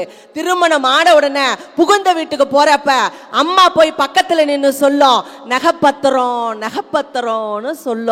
அப்பா சொல்லுவாரு, என் பொண்ணு பத்திரம் என் பொண்ணு பத்திரம்னு சொல்லுவார். கொஞ்ச நாள் ஆன உடனே அம்மா கேட்கும், வயிற்றுக்குள்ள ஏதாச்சும் சிசு வந்துருச்சான்னு அம்மா கேட்கும். அப்பா என்ன தெரியுமா யோசிப்பாரு? என் மருமகனுடைய மனதுக்குள்ளே என் மகள் முழுதாக வந்து விட்டாளா என்று யோசிப்பார் நடுவர் அவர்களே. 20 வருஷம் ஆன உடனே அந்த பிள்ளை உட்கார்ந்து யோசிச்சு பார்க்கும், அம்மாவை நினைத்தால் எனக்கு அழத் தோன்றுகிறது, அப்பாவை நினைத்தால் எனக்கு தொழத் தோன்றுகிறது என்று சொல்லுகிறாள் என்று சொன்னார். அதுதாங்க கணவனுக்கான விஷயம். யோசிச்சு பாருங்க, எவ்வளோ பிரச்சனைங்க. இந்த மனைவி எல்லாம் என்ன யோசிப்பாங்கன்னா, ரூபாய் நோட்டுல காந்தி சிரிக்கிறாரான்னு பார்ப்பாங்க நடுவர் அவர்களே. ஆனால் எங்கள் கணவன்மார்கள் என்ன தெரியுமா நினைக்கிறாங்க? குடும்பம் சிரிக்கிறதா என்று பார்ப்பவர்கள் தான் கணவன்மார்கள் நடுவர் அவர்களே. அதை மறந்துட்டு இவங்க பேசுறாங்க. இவங்க ஒரு பெரிய விஷயம் கிடையாதுங்க. சாக்கடையில இறங்கி தான் மகனும் படிக்கணும்ன்றதுக்காக அவ்வளோ துர்நாற்றத்திலையும் இறங்கி சம்பாதிச்சு வீட்டுக்கு கொண்டு வந்து போடுறாங்கன்னு சொன்னா, வீட்டில் இருக்கிறவங்களை காப்பாத்துறாங்கன்னு சொன்னா, அது எங்களுடைய கணவன்மார்கள் தான். நடுவர் அவர்களே, இங்க சேலம் பஸ் ஸ்டாண்ட்ல முத்துன்னு ஒரு ஆட்டோக்காரர் இருக்காரு. நீங்க போனீங்கன்னா கேட்டு பாருங்க, தெரியும். அவர் என்ன பண்ணுவாரு, நாங்க நிகழ்ச்சிக்கு வரப்ப 2 மணிக்கு நாங்க வருவோம். 2 மணிக்கு வரப்ப அந்த அண்ணன் இருப்பாரு. ஏன்னா நைட்டெல்லாம் நீங்க வந்து நைட் ஷிஃப்ட் எல்லாம் ஓட்டுறீங்களே, கொஞ்ச நேரம் படுத்து தூங்க கூடாதான்னு சொல்லி கேட்போம். அப்ப அவர் என்ன தெரியுமா சொல்லுவாரு, காலையில பகல்ல ஓட்டுறேன் பத்தியாமா, அது என் குடும்பம் சாப்பிட்றதுக்கு. நைட்டெல்லாம் நான் ஆட்டோ ஓட்டுறேன் பத்தியா, அது என் பசங்க படிக்கிறதுக்காகன்னு சொல்றாருன்னு சொன்னா, அவதான நடுவர் அவர்களே, கணவன்மார்களே யோசிச்சு பாருங்க. என் பிள்ளை கை கட்டி வாழணும்ன்றதுக்காக மற்றவங்க கிட்ட கை கட்டி நிக்கிற ஒரு அற்புதமான ஜீவன் தான் கணவன்மார்கள். நடுவர் அவர்களே, அவர்கள் தானே அப்பாக்கள். யோசித்து பாருங்க. வந்து சொன்னாரு, அடேங்க அப்பா, நல்லா யோசித்து பாருங்க. கடன் வாங்கினா ஆண்கள்லாம் என்ன பண்ணுவாங்க, தாம் பேர்ல வாங்குவாங்க. சொத்து வாங்கினா மனைவி பேர்ல வாங்குறாங்கன்னு சொன்னா, இதுல இருந்தே தெரியலையா நடுவர் அவர்களே? இன்னைக்கு வந்து பாத்தீங்க அப்படின்னு சொன்னீங்கன்னா, இன்னைக்கு ஐடி கம்பெனில ஒரு பையன் 50,000 ரூபாய் சம்பளம் வாங்கிட்டு வரான். வாங்கிட்டு வந்த உடனே நேரா அவங்க அம்மா கையில கொண்டு போய் கொடுக்குறான். அவங்க அம்மா சொல்றாங்க, டேய் அப்பா தாண்டா உன்னை கஷ்டப்பட்டு படிக்க வச்சாரு, நீ கொண்டு போய் அப்பா கிட்ட குடுறா அப்படின்னு சொல்றாங்க. அப்ப அந்த பையன் சொல்றான், அதெல்லாம் கொடுக்க முடியாதுமா, நீயே கொண்டு போய் குடு அப்படிங்கிறான். திரும்பவும் அந்த அம்மா சொல்றாங்க, அப்பா கையில கொண்டு போய் குடுடா அப்படின்னு சொல்றப்ப அந்த பையன் என்ன தெரியுமா சொன்னா, நான் படிக்கிறதுக்காக பரீட்சைக்கு காசு வேணும்ன்றப்ப அப்பா இப்படி கொடுத்தாரு, நான் இப்படி வாங்கினேன். நான் ஹாஸ்டல் ஃபீஸ் கட்டணும்ன்றதுக்காக அப்பா இப்படி கொடுத்தாரு, நான் இப்படி வாங்கினேன். கேவலம் 50,000 ரூபாய நான் இப்படி கொடுத்து அப்பா இப்படி வாங்க கூடாதுமா, அதனால நீயே கொண்டு போய் கொடுன்னு சொன்னார். நடுவர் அவர்களே, வாழ்க்கையில அருமையும் பெருமையும் உணர்ந்தவர்கள் தான் அப்பாக்கள் என்ற சூழலிலே கணவன்மார்கள் குடும்பத்தை பணமாக இருந்தாலும் சரி, நல்ல மனமாக இருந்தாலும் சரி, அப்பா எப்பவுமே கண்டிப்பா இருப்பார் நடுவர் அவர்களே. ஆனா அவர் மனசுக்குள்ள எப்பவுமே கனிவுன்றது எப்பவுமே வாழ்ந்து கொண்டிருக்கும். அதை மறந்துட்டு நீங்க பேசக்கூடாதுங்க. யோசிச்சு பாருங்க, அம்மா செல்லமா இருந்தா கூட சரி, அப்பாவின் கண்டிப்பிலே வளரக்கூடிய பிள்ளைகள் தான் மிக உயர்ந்த நிலையிலே இன்னைக்கு பதவியிலே இருக்கிறார்கள் என்று சொல்லி, பணமும் மனமும் செயல்படுவதற்கு துணை நிற்பவர்கள் கணவன்களே என்று சொல்லி வாய்ப்பளித்த நல்ல உள்ளங்களுக்கு நன்றி பாராட்டி விடைபெறுகின்றேன். நன்றி, வணக்கம். வேதநாயகி, உண்மையிலே கணவன் ஒரு வீட்டில் வந்து ஒரு ஆண், அதாவது தந்தையாகவும் கணவனாகவும் இருக்கக்கூடிய ஒரு ஆணினுடைய நிலைமையை அப்படியே படம் பிடிச்சு வச்சுட்டாங்க. விஜயகுமாரி ஏண்டா அப்படி பேசணும்னு நொந்து நூலாயிருக்கார். காரணம் பார்த்தீங்கன்னா, இன்னைக்கு ஒரு வீட்டில் ஒரு கணவன், அவன்தான் வந்து வீட்டில் இருக்கக்கூடிய எல்லா பொருளாதாரத்தையும் அவர் தான் தீர்மானிக்கிறார். இப்போ நான் வந்து ஒரு பெரிய கலைமாமணி விருது வாங்குகிறேன், அல்லது ஏதோ ஒரு பெரிய பட்டிமன்றத்தில் பாராட்டி எனக்கு ஒரு அவார்டு கொடுக்குறாங்க. அதை வாங்கிக்கிட்டு தெருவுக்கு போகிறேன். அப்போ எங்கள் தெருவில் இருக்கவங்களாம் என்ன பேசுவாங்க தெரியுமா, எந்த மகராசி பெத்த பிள்ளையோ லியோனி இப்படி விருதெல்லாம் வாங்கிட்டு வருது. எது விருது வாங்கிட்டு வர்றப்ப பாராட்டு வாங்கிறது யாரு? எங்கள் அம்மா, மனைவி. ஆனால் இதே நான் எங்கேயாவது திருடி போலீஸில் மாட்டி விலங்கு மாட்டி கூட்டிகிட்டு வர்றாங்க, அப்போ வந்து எங்கள் அம்மாவை பற்றி பேச மாட்டாங்க. தெருவில் இருக்கவங்களாம் என்ன சொல்லுவான்னு தெரியுமா, இவங்க அப்பையும் ஒழுங்காக வளர்க்காதனால தான் இந்த ஆள் இப்படி அரெஸ்ட் ஆகி இப்படி திருடனா போய்கிட்டு இருக்கான்னு.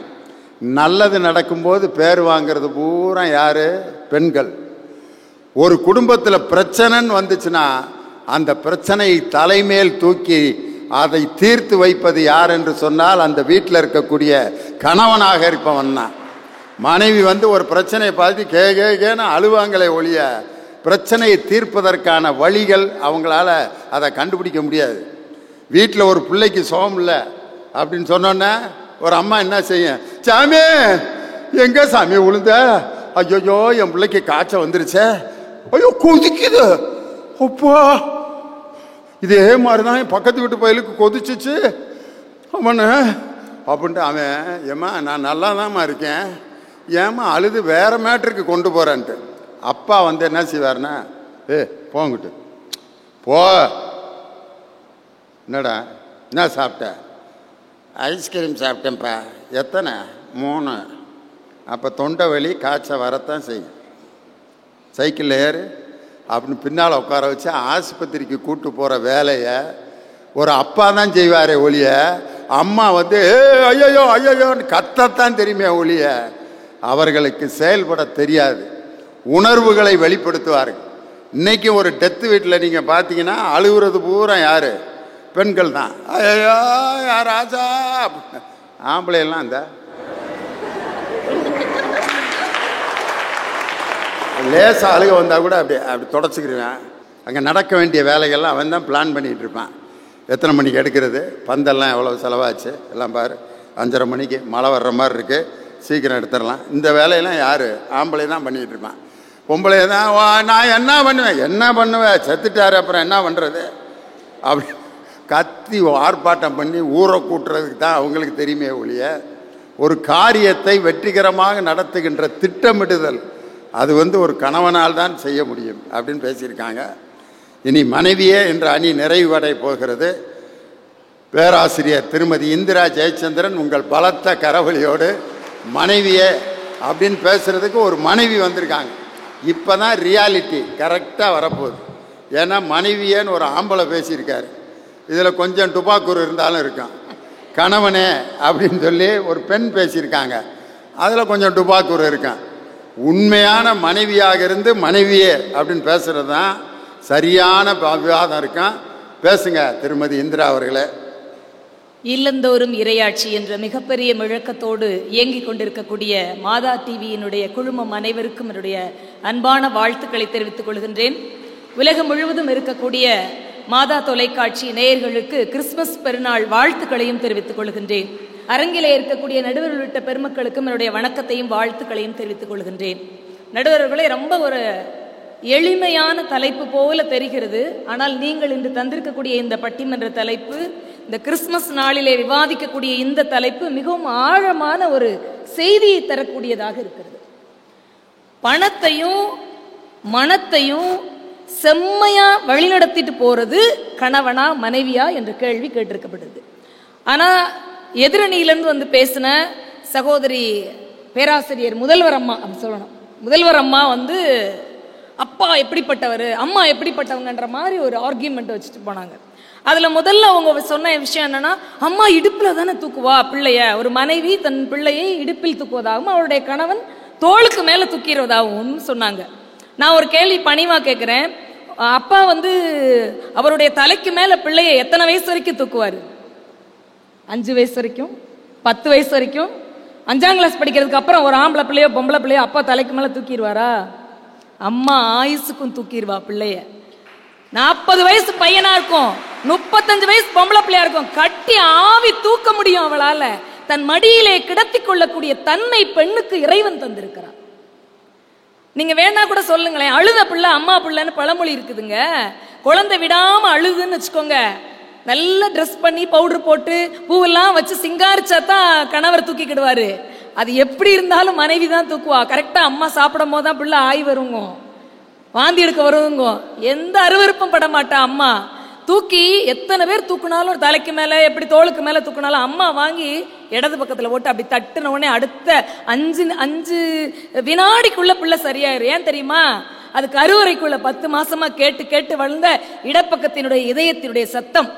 வந்துட்டேன், எங்க அம்மா கிட்ட வந்துட்டேன், இந்த லேப்டாப் எனக்கு சொந்தமானது என்று பேச தெரியாத சிசுவுக்கு கூட புரிய வைக்கக்கூடிய தன்மையை இறைவன் தந்திருக்கிறான்.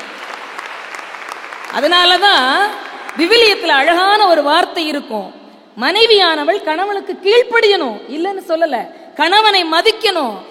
ஆதியிலே விசுவாசத்தின் தகப்பனாக இருந்த ஆபிரகாமனுடைய மனைவி சாராள் தன் கணவனை ஆண்டவரே என்றுதான் அழைத்தாள்.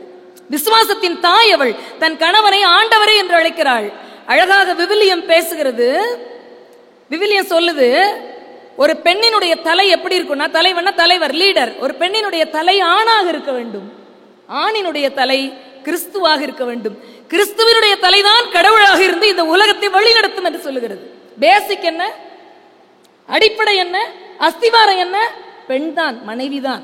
அதான் எங்க அணித்தலைவர் அழகாக சொன்னார், எண்ணில்லாத கணிதம் இருக்கலாம், ஒருவேளை வேற பிகர்ஸா வச்சுக்கலாம் எண்களுக்கு பதிலாக. ஆனா பெண்கள் இல்லாத உலகம் இல்லவே இல்லை. அதனாலதான் எவ்வளோ பெரிய மீட்பை செய்ய வந்த இந்த கிறிஸ்துமஸ் திருநாள், நிபந்தனை இல்லாத அன்பை, மிகப்பெரிய அறைகூவலை அறிவித்த ஆண்டவருடைய பிறப்பு ஜென்மப்பாவம் இல்லாத மாதாவின் வழியாக நிகழ்ந்தது, ஒரு தாயின் வழியாக நிகழ்ந்தது. எல்லாரும் ஜென்மப்பாவத்தோட பிறந்திருக்காங்க, ஜென்மப்பாவம் இல்லாத ஒரு புனிதவதியை தேர்ந்தெடுத்து கொண்டாங்க. அங்கிருந்து வந்து நிறைய விஷயத்த சொன்னீங்க. பணம், ஒரு கிறிஸ்துமஸ்க்கு ட்ரெஸ் எடுக்க போறதுன்னா பொண்ணு என்ன செய்வாளா, அப்பா இருக்கட்டும்பா, இந்த லெஹங்கா தான்ப்பா, எப்பா வெறும் 11,000பா. என் மக அப்படி கேட்பா, அப்படின்னா 1,11,000க்கா லெஹங்கா எடுத்து கொடுப்பாங்க, வெறும் 11,000பா. அப்பா ப்ளீஸ்பா ப்ளீஸ்பாம்பா. அம்மா பக்கத்துல நின்று சொல்லுவாங்க, இதெல்லாம் வேணாம் ஒரு சேலை எடுத்துக்கோ, 11,000க்கு ஒரு பட்டு சேலை எடுத்துக்கோம்பாங்க. வேண்டான்னு திட்டதான் செய்வா. அம்மா கொஞ்சம் ஸ்ட்ரிக்ட் தான். ஏன்னா அம்மாவுக்கு தெரியும் இந்த லெஹங்காவை 6 மாசத்துக்கு அப்புறம் போட முடியாது. 11,000 பட்டு புடவை அடுத்த 6 மாசத்துல கல்யாணத்துக்கு ரெடியானா அதுக்கு ஆகும் அந்த பட்டு புடவைன்னு அம்மாவுக்கு தெரியும். பணத்தை சம்பாதிக்கிறது பெருசு இல்ல, அதை எப்படி நிர்வாகம் பண்றதுங்கிறது தான் பெருசு. பொதி சமக்கிற கழுதை எவ்வளவு கஷ்டப்பட்டு சமக்குது மிஸ்டர் இனியவன், அதுக்கு தானே தெரியும் இந்த தோல் வலியும் கழுத்து வலியும் கால் வலியும். ஆனா அது முன்னாடி ஒரு 200 ரூபாயை போட்டுருங்க, கழுதை தின்றாது. சம்பாதிக்கிறது பெரிய இஷ்யூ இல்லைங்க. எந்த இடத்துல எது தேவை, எது முக்கியமான செலவு, எது அனாவசிய செலவுன்னு உங்களுக்கு தெரியணும். இஎம்ஐ இல்லாத வாழ்க்கையா இருக்கணும், வட்டிக்கு கட்டாத வாழ்க்கையாக இருக்கணும். அது மனைவியினுடைய கைகளுக்குள்ளே தான் இருக்கிறது. வள்ளுவர் ரொம்ப அழகா ஒரு விஷயம் சொல்றாரு திருக்குறள்ல. கேள்வி எடுத்த எடுப்புல 7 வார்த்தைகள்ல முதல் வார்த்தை கேள்வியாக வைக்கிறார். இல்லது என் அப்படிங்கிறார். ஒரு மனுஷன்கிட்ட இல்லாதது என்னடா, எல்லாம் இருக்கு. இல்லது என், இல்லவள் மாண்பானாள். அவன் மனைவி குணவதியாக இருந்தால் இல்லது என், இல்லவள் மாண்பானாள். உள்ளது என், ஒருத்தன் என்னடா இருக்கு, இல்லவள் மானாக்கடை. வார்த்தையை பாருங்க, இல்லது என் உள்ளது என். மனைவி குணவதியாக அமைந்து விட்டால், மனைவி ஆசீர்வதிக்கப்பட்டவளாக இருந்துட்டா, மனைவி நல்ல மாதிரியா இருந்துட்டா, அவன்கிட்ட எதுவுமே இல்லாட்டி அவன் தான் கிங். எல்லாமே இருந்தாலும் மனைவி சரியில்லைன்னா ஒண்ணுமே இல்லை. இன்னொரு லாஜிக்கான கேள்விய ஒரு கருத்தை நான் பதிவு பண்றேன். குணவதியா புருஷன் இருந்து பிரயோஜனம் இல்லை. புருஷன் ரொம்ப பெரிய குணவானா இருந்தாலும் அந்த குடும்பத்துக்கு அதால பெரிய பிரயோஜனம் இல்லை. இப்ப நம்ம உங்க வீட்டுக்கு வாரோம், வந்த உடனே இனியவன் வாங்க வாங்க வாங்க இந்திரா உட்காருங்க காஃபி குடிங்கன்னு சொல்றாங்க. வீட்டுல ஆனந்தி என்னை கண்டுக்கிடவே இல்லை. நல்லா இருக்குமா அந்த சூழ்நிலை? என்னை யாரு வாங்கன்னு சொல்லணும்? அண்ணி தான் வாங்கன்னு சொல்லணும். வாங்க வாங்க இந்திரா வாங்க உட்காருங்கன்னு சொல்லணும். அது கண்டுக்கிடவே இல்லை. ஒரு 4 மணி ஆயிடுச்சுன்னா டீ போடுறியாடா, உங்க ஃப்ரெண்ட்ஸ் 2 டீ போடுப்பா, எப்பா டீ போடு. இப்பதான் இப்படிதான் கெஞ்சிதான் வேலையை கேட்டுக்கிறாங்க. டீ போடுறியாடா, டீ போடுறியாப்பாங்கிறது பிள்ளையே இல்லை, மனைவியை தான். டீ போடுறியாடா, நான் அந்த பொண்ணு சொல்லுது, ஏற்கனவே 1/2 மணி நேரத்துக்கு ஒரு தடவை டீ குடிப்பான். இது என்ன புயல், என்ன புயல், கெஞ்சல் புயலா? அண்ணன் கரெக்டா சொல்றாரு, புயல் பேர் பெஞ்சல் தான், ஆனா டீக்கு கெஞ்சல். 1/2 மணி நேரத்துக்கு ஒரு தடவை எப்பா டீ போடுறியா, டீ போடுறியா. புயல் குளிர் தாங்க முடியல, அது ரொம்ப அசால்ட் அந்த அம்மா சொல்லுது. சொல்லிக்கிட்டு இருக்கும்போது இந்த ஏத்து வீட்டுக்காரர் இருந்தாரு, இந்த ஏத்து வீட்டுக்காரர் என்னாச்சு வந்துட்டாரு, 2 போடு வந்துட்டாங்க. ஏத்து வீட்டுல இருந்து 4 மணி ஆனோடனே டான்னு அவன் பொண்டாட்டி விரட்டி விட்டுருப்பாவல இங்க வந்துட்டா. சோ இந்த லூசுக்கு டீ போட்டே என்னால முடியல, எதிர்த்து விட்டு லூசர் உட்காருங்கண்ணே போட்டு வரேன் அப்படின்னு சொன்னா அந்த டீயை குடிக்க முடியுமாங்க மனுஷன்? இப்படி ஒரு சிச்சுவேஷன், சும்மா ஒரு கற்பனைக்கு இந்த காட்சியை மட்டும் நீங்க யோசிச்சு பாருங்க. மனைவி குணவதியாக இல்லாவிட்டால் அந்த குடும்பம் நகரவே நகராது. புருஷன் எவ்வளவு பெரிய நல்லவனா இருந்தாலும் சீனுக்கு ஆகாது. நிறைய குற்றச்சாட்டுகள் பெண் மீது எப்படி வைக்கப்படும் அப்படின்னு சொல்லி கேட்டீங்கன்னா, மாமியார் மருமகள் உரசல்பாங்க. புகுந்த வீட்டுல பிரச்சனை பண்ணிடுவா ஈஸியா கல்யாணமான வந்த மனைவி. ஆனா மருமகனுக்கு பிரச்சனை இருக்காது, மருமகளுக்கு தான் பிரச்சனை. மருமகனுக்கு எதுக்கு சார் பிரச்சனை வரப்போகுது? போனா தாங்குறாங்க, உட்காருங்க மாப்பிள்ள, இருங்க மாப்பிள்ள, என்னங்க மாப்பிள்ள சாப்பிடுறீங்க, மச்சனை தாங்குறாரு, மாமனார் தாங்குறாரு, கொழுந்தியா வந்து கொஞ்சிரா, மாமா என்ன மாமா சாப்பிடுறீங்க. அங்க போன இடத்துல இதே மாதிரி மருமகளை தாங்குறாங்களா, மனைவியை தாங்குறாங்களா? ஒரு பெண் பிள்ளைக்கு இதெல்லாம் இருக்குதா? வீட்டுக்குள்ள போனோடனே சட்டப்பேடு அப்படின்னு இருக்காங்க மாமியார், சட்டப்பேடுன்னு இருக்காங்க. சட்டப்புன்னு ஒண்ணு என்ன, சட்டப்பு தானே கேள்விப்பட்டிருக்கோம், வாயை மூடு தானே கேள்விப்பட்டிருக்கோம். அது என்ன சட்டப், இது கூட தெரியாத தோசை பரட்டி, அதுக்கு பேர் சட்ட அகப்ப, அது மருவி சட்டப்பா இருக்கு. சட்டம் தெரியாத ஒருத்தைய கட்டிட்டு வந்துட்டாங்க. அது எம்ஏ படிச்சு, எம்ஃபில் படிச்சு, பிஎட் படிச்சு, பிஜிடிசிஏ வேற படிச்சிருக்கு. சட்டப்புன்ற வார்த்தை தெரியாதனால மக்குன்னு பட்டம் கொடுக்குறீங்களே. இதெல்லாம் ஒரு குழந்தை அட்ஜஸ்ட் பண்ணிட்டு வாழுது இல்ல. மனைவிங்கிற ஒரே பேருக்காக அழகான ஒரு 3 விஷயங்க. ஒரு குடும்பம், ஒரு இல்லறம் செம்மையாக இருக்க வேண்டும் என்று சொன்னால் அக்செப்டன்ஸ் இருக்கணும், அப்ரிசியேஷன் இருக்கணும், அட்ஜஸ்ட்மெண்ட் இருக்கணும், ஏற்றுக்கொள்ளணும், அங்கீகரிக்கணும், பாராட்ட தெரியணுங்க. இந்த 3 இயல்பாக வரக்கூடியது பெண் பிள்ளைகளுக்கு. புருஷன் எப்படிப்பட்டவனா இருந்தாலும் சரி, எப்படிப்பட்டவனா இருந்தாலும் சரி, புருஷன்னு முடிவு பண்ணிட்டா அவனை யாரும் ஒத்த வார்த்தை சொல்ல விட மாட்டான். மாப்பிள்ளை என்ன சாப்பிடுறாரு, அவங்க வீட்டுல என்னத்தை போட்டாலும் சாப்பிட்டுருப்பான், காலையில நீச்சல் தண்ணி கூட குடிச்சிருப்பான். இங்க வந்து அந்த பிள்ளை சொல்லும், அம்மா அவருக்கு வந்து கொஞ்சம் ஹார்லிக்ஸ் தாமா வேணும், ரொம்ப சூடாவும் வேண்டாம், ரொம்ப ஆறி இருக்கக்கூடாது, கொஞ்சம் வெது வெதுன்னுமான்னு கேட்கறா. பாத்தீங்களா, அது எவ்வளவு பெரிய அக்செப்டன்ஸ், எவ்வளவு பெரிய அங்கீகாரம் தெரியுமா? சின்ன விஷயம் செஞ்சிருப்பாரு, சூப்பருங்க, நல்லா இருக்குங்க, ரொம்ப நல்லா இருக்குங்க அப்படின்னு பாராட்டுவா. பாத்தீங்களா, மனைவி கொஞ்சி கொஞ்சி நிப்பால. இவன் அசால்ட்டா எத்தனை பேர் முன்னாடியும் அந்த பிள்ளைய கிண்டல் பண்றேன்ற பேர்ல உடைச்சு விட்டுருவான். லூசு மாதிரியே இருக்கு பாரு, இந்த செயினை கழட்டு. எத்தனை பேர் முன்னாடியும் கிண்டல் பண்றேன்ற பேர்ல அசால்ட்டா அந்த பிள்ளையினுடைய கௌரவத்தை, சுய கௌரவத்தை ஆம்பளை உடைச்சிருவாங்க. கிண்டல் பண்ணோம்னு நினைச்சுக்கிட்டு நீங்க சொன்னீங்கல்ல 50 வயசுலதான் அப்பாவோட அருமை தெரியும்னு. இல்ல, 50 வயசுலதான் ஒரு ஆம்பளைக்கு பொண்டாட்டியோட அருமை புரிய ஆரம்பிக்கும். அதுதான் மிகப்பெரிய உண்மையாக இருக்கிறது. அங்கிருந்து வந்து பேதுருவில் ஒரு விஷயம் வருது, ரொம்ப அழகான ஒரு விஷயம். நல்ல நடத்தை உள்ள மனைவிகளால, அவர்களின் மனைவிகளின் நடத்தைகளால் வார்த்தைகள் இன்றி வென்றார்கள் போட்டிருக்குங்க பைபிள்ல. நல்ல நடத்தைகள், மனைவிகளின் நல்ல நடத்தைகளால் அவர்கள் வார்த்தைகள் இன்றி வென்றார்கள்னு.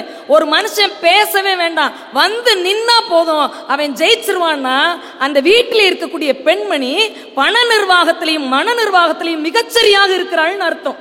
ஒரு நல்ல புரியுற மாதிரி ஒரு எடுத்துக்காட்டு சொல்றேனே. சின்ன குழந்தை சர்ச்சுக்கு போகுது, நீங்க போறீங்களா, முக்கியமான வேலை இருக்கு, எல்லாரும் அம்மா கூட போங்க பாருல. அப்பா ஆமாவா இல்லையா? பாதி நேரம் யாரு கூட? அம்மா கூட. சின்ன குழந்தை ஒரு 5 வயசு இருக்கும், அது பைபிள் படிக்கும். கர்த்தர் என் மேய்ப்பராய் இருக்கிறார்.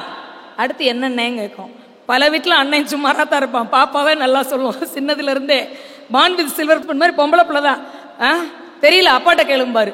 அவரு சொல்லுப்பா, கர்த்தர் என் மேய்ப்பராய் இருக்கிறார், நான் தாழ்ச்சி அடையேன் கண்ணா. அடுத்து சொல்லு. அடுத்துப்பா, அடுத்து அப்பாவுக்கே தெரியல.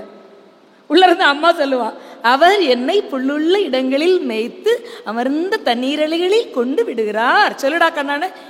இதை சொல்லாம அந்த பொம்பளை பிள்ளை கியூட்டா என்ன கேட்கும் தெரியுமா? 5 வயசு பிள்ளை, உனக்கு தான் தெரியும் பைபிள் இல்லம்மா, அப்பாவுக்கு தெரியாது, அப்பா மக்கு தானே கேட்கும். அப்பா மக்கு. ஆனா இந்த இடத்துல அந்த பெண் ஒரு வார்த்தை, அப்பா மக்கு இல்ல கண்ணா, முக்கியமான வேலை பார்த்துட்டு இருக்காங்க பாரு, பாரு லேப்டாப்ல அப்பா ஒர்க் பண்ணிட்டு இருக்காங்களா. அப்படி சொல்லக்கூடாது, நம்ம அப்பா இல்ல, அப்படி சொல்லக்கூடாதுடா தங்கம்னு சொல்லுவா. பாத்தீங்களா, அவதாங்க குணவதியான ஸ்திரீ, அவதான் குணவதியான ஸ்திரீ. இப்படி சொல்லி சொல்லி சொல்லித்தான் இந்த பொம்பளை பிள்ளைக்கு அப்பானா உயிர் சொல்றாங்க. அங்க இருந்து வந்து வேதநாயகி பிள்ளை கல்யாணம் ஆகி போகும்போது, அப்பா பொண்ணு பத்திரம்ங்கிறாராம். அம்மா என்ன சொல்றா, நகப்பத்திரம்ங்கிறாராம். மாப்பிள்ளை வீட்டுக்காரங்க எல்லாம் நினைப்பாங்க, பொண்ணு வேலை நிறைய பத்திரம் இருக்கு அவளுக்கு, அம்பிட்டு நமக்கு தானே. நகை பத்திரமா தான் இருக்கணும், பொண்ணு பத்திரமா இருக்குங்கிற பாத்துல அந்த நகையாலதான் 1008 பிரச்சனை வரும் வீட்டுக்குள்ள. அதை பெருமையா கழட்டி கொடுக்கறது, அப்புறம் திருப்பி வேணும்னு அழுகிறது, அல்லது புதுசா வேணும்னு அழுகிறது. இந்த நகையில கவனமா இருக்கணும் அப்படிங்கிறது. நகை மட்டும்தான். நீங்க போலீஸ் ஸ்டேஷன்களுக்கு போனீங்கன்னா தெரியும், மகளிர் காவல் நிலையங்கள்ல பெரும்பாலும் பிரச்சனைகள் எங்க இருக்கும்? புதிதாக கல்யாணம் ஆனவங்கன்னா அவங்க போட்டு கொடுத்து அனுப்பியிருப்பாங்க இல்லையா, அசையும் சொத்தா பெண் பிள்ளைகளுக்கு கொடுக்கக்கூடிய நகைகள் இருக்குல்ல, அதுல தாங்க 1008 பிரச்சனை வருது. அந்த பிரச்சனையை சந்தித்த அனுபவசாலி அம்மா. அதனாலதான் அவ சொல்றா, பிள்ளை பத்திரமா தான் இருக்கும், பிள்ளைய ஒண்ணும் செய்ய முடியாது. அடியே நகபத்திரம் சொல்றதுல 1000 விஷயங்கள் அதற்குள்ளே ஒளிந்திருக்கிறது. நண்பர்களே, ஒரு பெண் எங்கே குணவதியாக இருக்கிறாளோ அந்த இடம் ஒரு விளக்கு ஏற்றிய ஒரு வெளிச்சமான இடமாக மாறிவிடுகிறது. ஒரு பெண் எங்கே தியாகியாக இருக்கிறாளோ அந்த வீட்டிலே இருக்கக்கூடிய அத்தனை பேரும் வெற்றியாளர்களாக மாறுகிறார்கள். அப்பாவை ஒருவேளை, கணவனை ஒருவேளை நான் குறைத்து மதிப்பிடவே இல்லை. அப்பா அறிவாய் பேசுகிறாள், ஆனால் அம்மா மட்டும்தானே எப்போதும் பரிவாய் பேசுகிறாள். அறிவாய் பேசுவதை விட வெற்றி பரிவாய் பேசுவதிலே இருக்கும் என்று சொன்னால், கணவனை காட்டிலும் ஒரு அடி உயரமாக பெண் மனைவிதான் எல்லா இடங்களிலும் இருக்கிறாள். தமிழ் இலக்கியம் இப்படி பேசுகிறது. மனையறத்தின் வேர் பெண், வெளியிலே ஆண். அன்னை சொன்ன மாதிரி எங்க ஊர் கோபுரம் கம்பீரமா இருக்குது. அரசு, தமிழக அரசினுடைய அந்த இலச்சினையிலே ஸ்ரீவில்லிபுத்தூர் கோபுரம் இருக்கிறது. ஆனால் கோபுரம் எந்த உயரம் இருக்கிறதோ அதே அளவு ஆழம் உள்ளே அடித்தளம் இருக்கிறதுனால் தான் கோபுரம் சாயாமல் இருக்கிறது, விருட்சம் உயரமாக இருக்கிறது, வேர் விழுந்து விடாமல் காக்கிறது என்று சொன்னால் கணவனின் எல்லா பெருமைகளுக்கும் அடித்தளமாக இருந்து பணத்தையும் மனத்தையும் சரிவர நடத்தி கொண்டிருப்பவள் அந்த வீட்டினுடைய பெண்தான், மனைவிதான் என்று கூறி வாய்ப்பளித்த நல்லவர்களுக்கு நன்றி பாராட்டி விடைபெறுகிறேன். நன்றி, வணக்கம். மனைவிதான் அடித்தளமாக இருக்கிறாருன்னு விவாதத்தை ரொம்ப அழகாக முடிச்சு வச்சுருக்காங்க. இன்றைக்கெல்லாம் 2 பேரும் வேலைக்கு போகிற வீடு தான் அதிகமாக இருக்குது. முன்னையெல்லாம் ஆண் மட்டும் சம்பாரிச்சு வருவான், வீட்டில் சோறாக்கி போடுறது மனைவியோட வேலையாக இருக்கும். அந்த 2 பேர் வேலைக்கு போகிற வீட்டை காலையில் ஒரு 8:30 மணிக்கு போய் பாருங்கள். அந்த அம்மா எங்கேயாவது ஒரு ஸ்கூலில் டீச்சராக இருக்கான், இவர் ஒரு ஸ்கூலில் ஹெட்மாஸ்டராக இருப்பார். 2 பேரும் புறப்படுவாங்க 8:30 மணிக்கு. எப்படி இருக்கான் அந்த அம்மா? தலை சீவி பூ வச்சு பவுடர்லாம் போட்டு அப்படியே மை அப்படிலாம் வச்சுட்டு ஸ்கூல் பேக்கு சாப்பாடு எல்லாம் எடுத்துக்கிட்டு இருக்கிற நேரத்தில் மகனை பிறப்பட விட்டு அவனுக்கு முகம் கழுவி அவனுக்கு யூனிஃபார்மு ஷூவு லேஸ் எல்லாம் கட்டி இன்செர்ட் பண்ணி பெல்ட்டு கட்டி அவனுடைய புஸ்தம்லாம் எடுத்து தோளில் போட்டு எல்லாம் வேலையும் நடந்துகிட்டு இருக்கான். ஒரு பயலை பிறப்பட விட்டுட்டு இந்த அம்மா தலை சீவிட்டு இருக்கு. 2வது பய வர்றேன், ஏம்மா என் டவுசர் எங்கே அப்படின்னு கேட்குறான். இந்த உங்கள் அப்பா உட்காந்துருக்காருல்ல அவர்கிட்ட போய் கேள்றா. அவர் டவுசரை எங்கே இருக்குன்னு தெரியாமல் காலையிலேருந்து தேடிக்கிட்டு இருக்காரு. அப்போ தான் அந்த அம்மா சொல்லுது, புருஷனுக்கும் டவுசர் எங்கே இருக்குன்னு தெரில, பிள்ளைக்கும் டவுசர் எங்கே இருக்குன்னு தெரில, இவங்க 2 பேருக்கும் டவுசர் தேடி கொடுக்கறதுக்காக எங்கள் அப்பன் நாமக்கல்லேருந்து இந்த சேலத்துக்கு கட்டி கொடுத்தாரு அப்படின்ட்டு புலம்பிக்கிட்டு அந்த 2 டவுசரையும் தேடி 2 பேரையும் அனுப்பி வச்சு அந்த பள்ளிக்கூடத்துக்கு அவன் பின்னாடி பேக் எடுத்து போட்டு மேமே டாட்டா மேமே அப்படின்னு நரகத்துக்கு போகிற மாதிரி கிளம்பி போகிறேன். இவங்க 2 பேரும் வேலைக்கு போவாங்க. அதில் அந்த காலையில் அவ்வளோ வேலையிலையும் செய்கிறது பாருங்கள் அந்த பெண்ணாக தான் இருக்கு. ஆம்பளையை பார்த்தீங்கன்னா இடையில இன்ஸ்ட்ரக்ஷன்ஸ் மட்டும்தான் கொடுத்துட்ருப்பார், எந்த வேலையிலையும் அவர் ஈடுபட மாட்டார். அது மாதிரி இன்னைக்கு ஒரு வீட்டில் எல்லா விஷயத்துக்கும் அவங்க குறிப்புகள் கொடுத்துக்கிட்டு கட்டளைகளை பிறப்பிப்பதான் கணவனுடைய வேலையாக இருக்கான். அந்த கட்டளைகளை செயல்படுத்துபவர் மனைவியாக இருக்கான் அப்படின்னு சொல்லி ரொம்ப அழகாக பேசியிருக்காங்க. நிறைவாக கணவனே என்ற அணியை நிறைவு செய்ய உங்கள் அபிமானம் பெற்ற என் அன்பு தம்பி கவிஞர் இனியவன் உங்கள் பலத்த கரவொலியோடு மேடைக்கு வருகிறார். வாங்க. மாதா தொலைக்காட்சி நேயர்கள் அனைவருக்கும் இனிய கிறிஸ்துமஸ் மற்றும் புத்தாண்டு நல்வாழ்த்துக்களை தெரிவித்துக் கொள்கின்றேன். நடுவர் உள்ளிட்ட அவைக்கினுடைய பணிவான வணக்கம். நடுவர் அவர்களே, நாம் என்ன தலைப்பில் பேசுகிறோன்னு ஒரு தடவை சொல்லிட்டீங்கன்னா கொஞ்சம் நல்லாயிருக்கும். இப்போ இவ்வளோ நேரம் எங்கேயா இருந்தீங்க?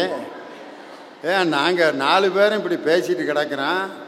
இவ்வளவு நேரம் உட்காந்து கேட்டுக்கிட்டு இருந்துட்டு தலைப்பு என்னவென்று சொன்னால் எனக்கு சிறப்பாக இருக்கும். அதாவது பணமும் மனமும் செம்மையாக செயல்பட பெரிதும் துணை நிற்பவர் கணவனா மனைவியா? நீங்க கணவன்கிற அணியில பேசணும். இந்த 2 பேரு அவங்க மனைவிங்கிற அணியில பேசுறாங்க. இல்லை, கொஞ்ச நேரம் ரொம்ப நேரம் பைபிள் வசனமாக பேசியிருந்தவங்க அந்த அம்மா தானே? ஆமாம் சார்.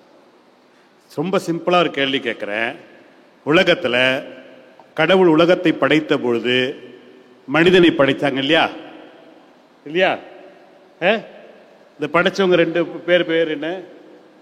2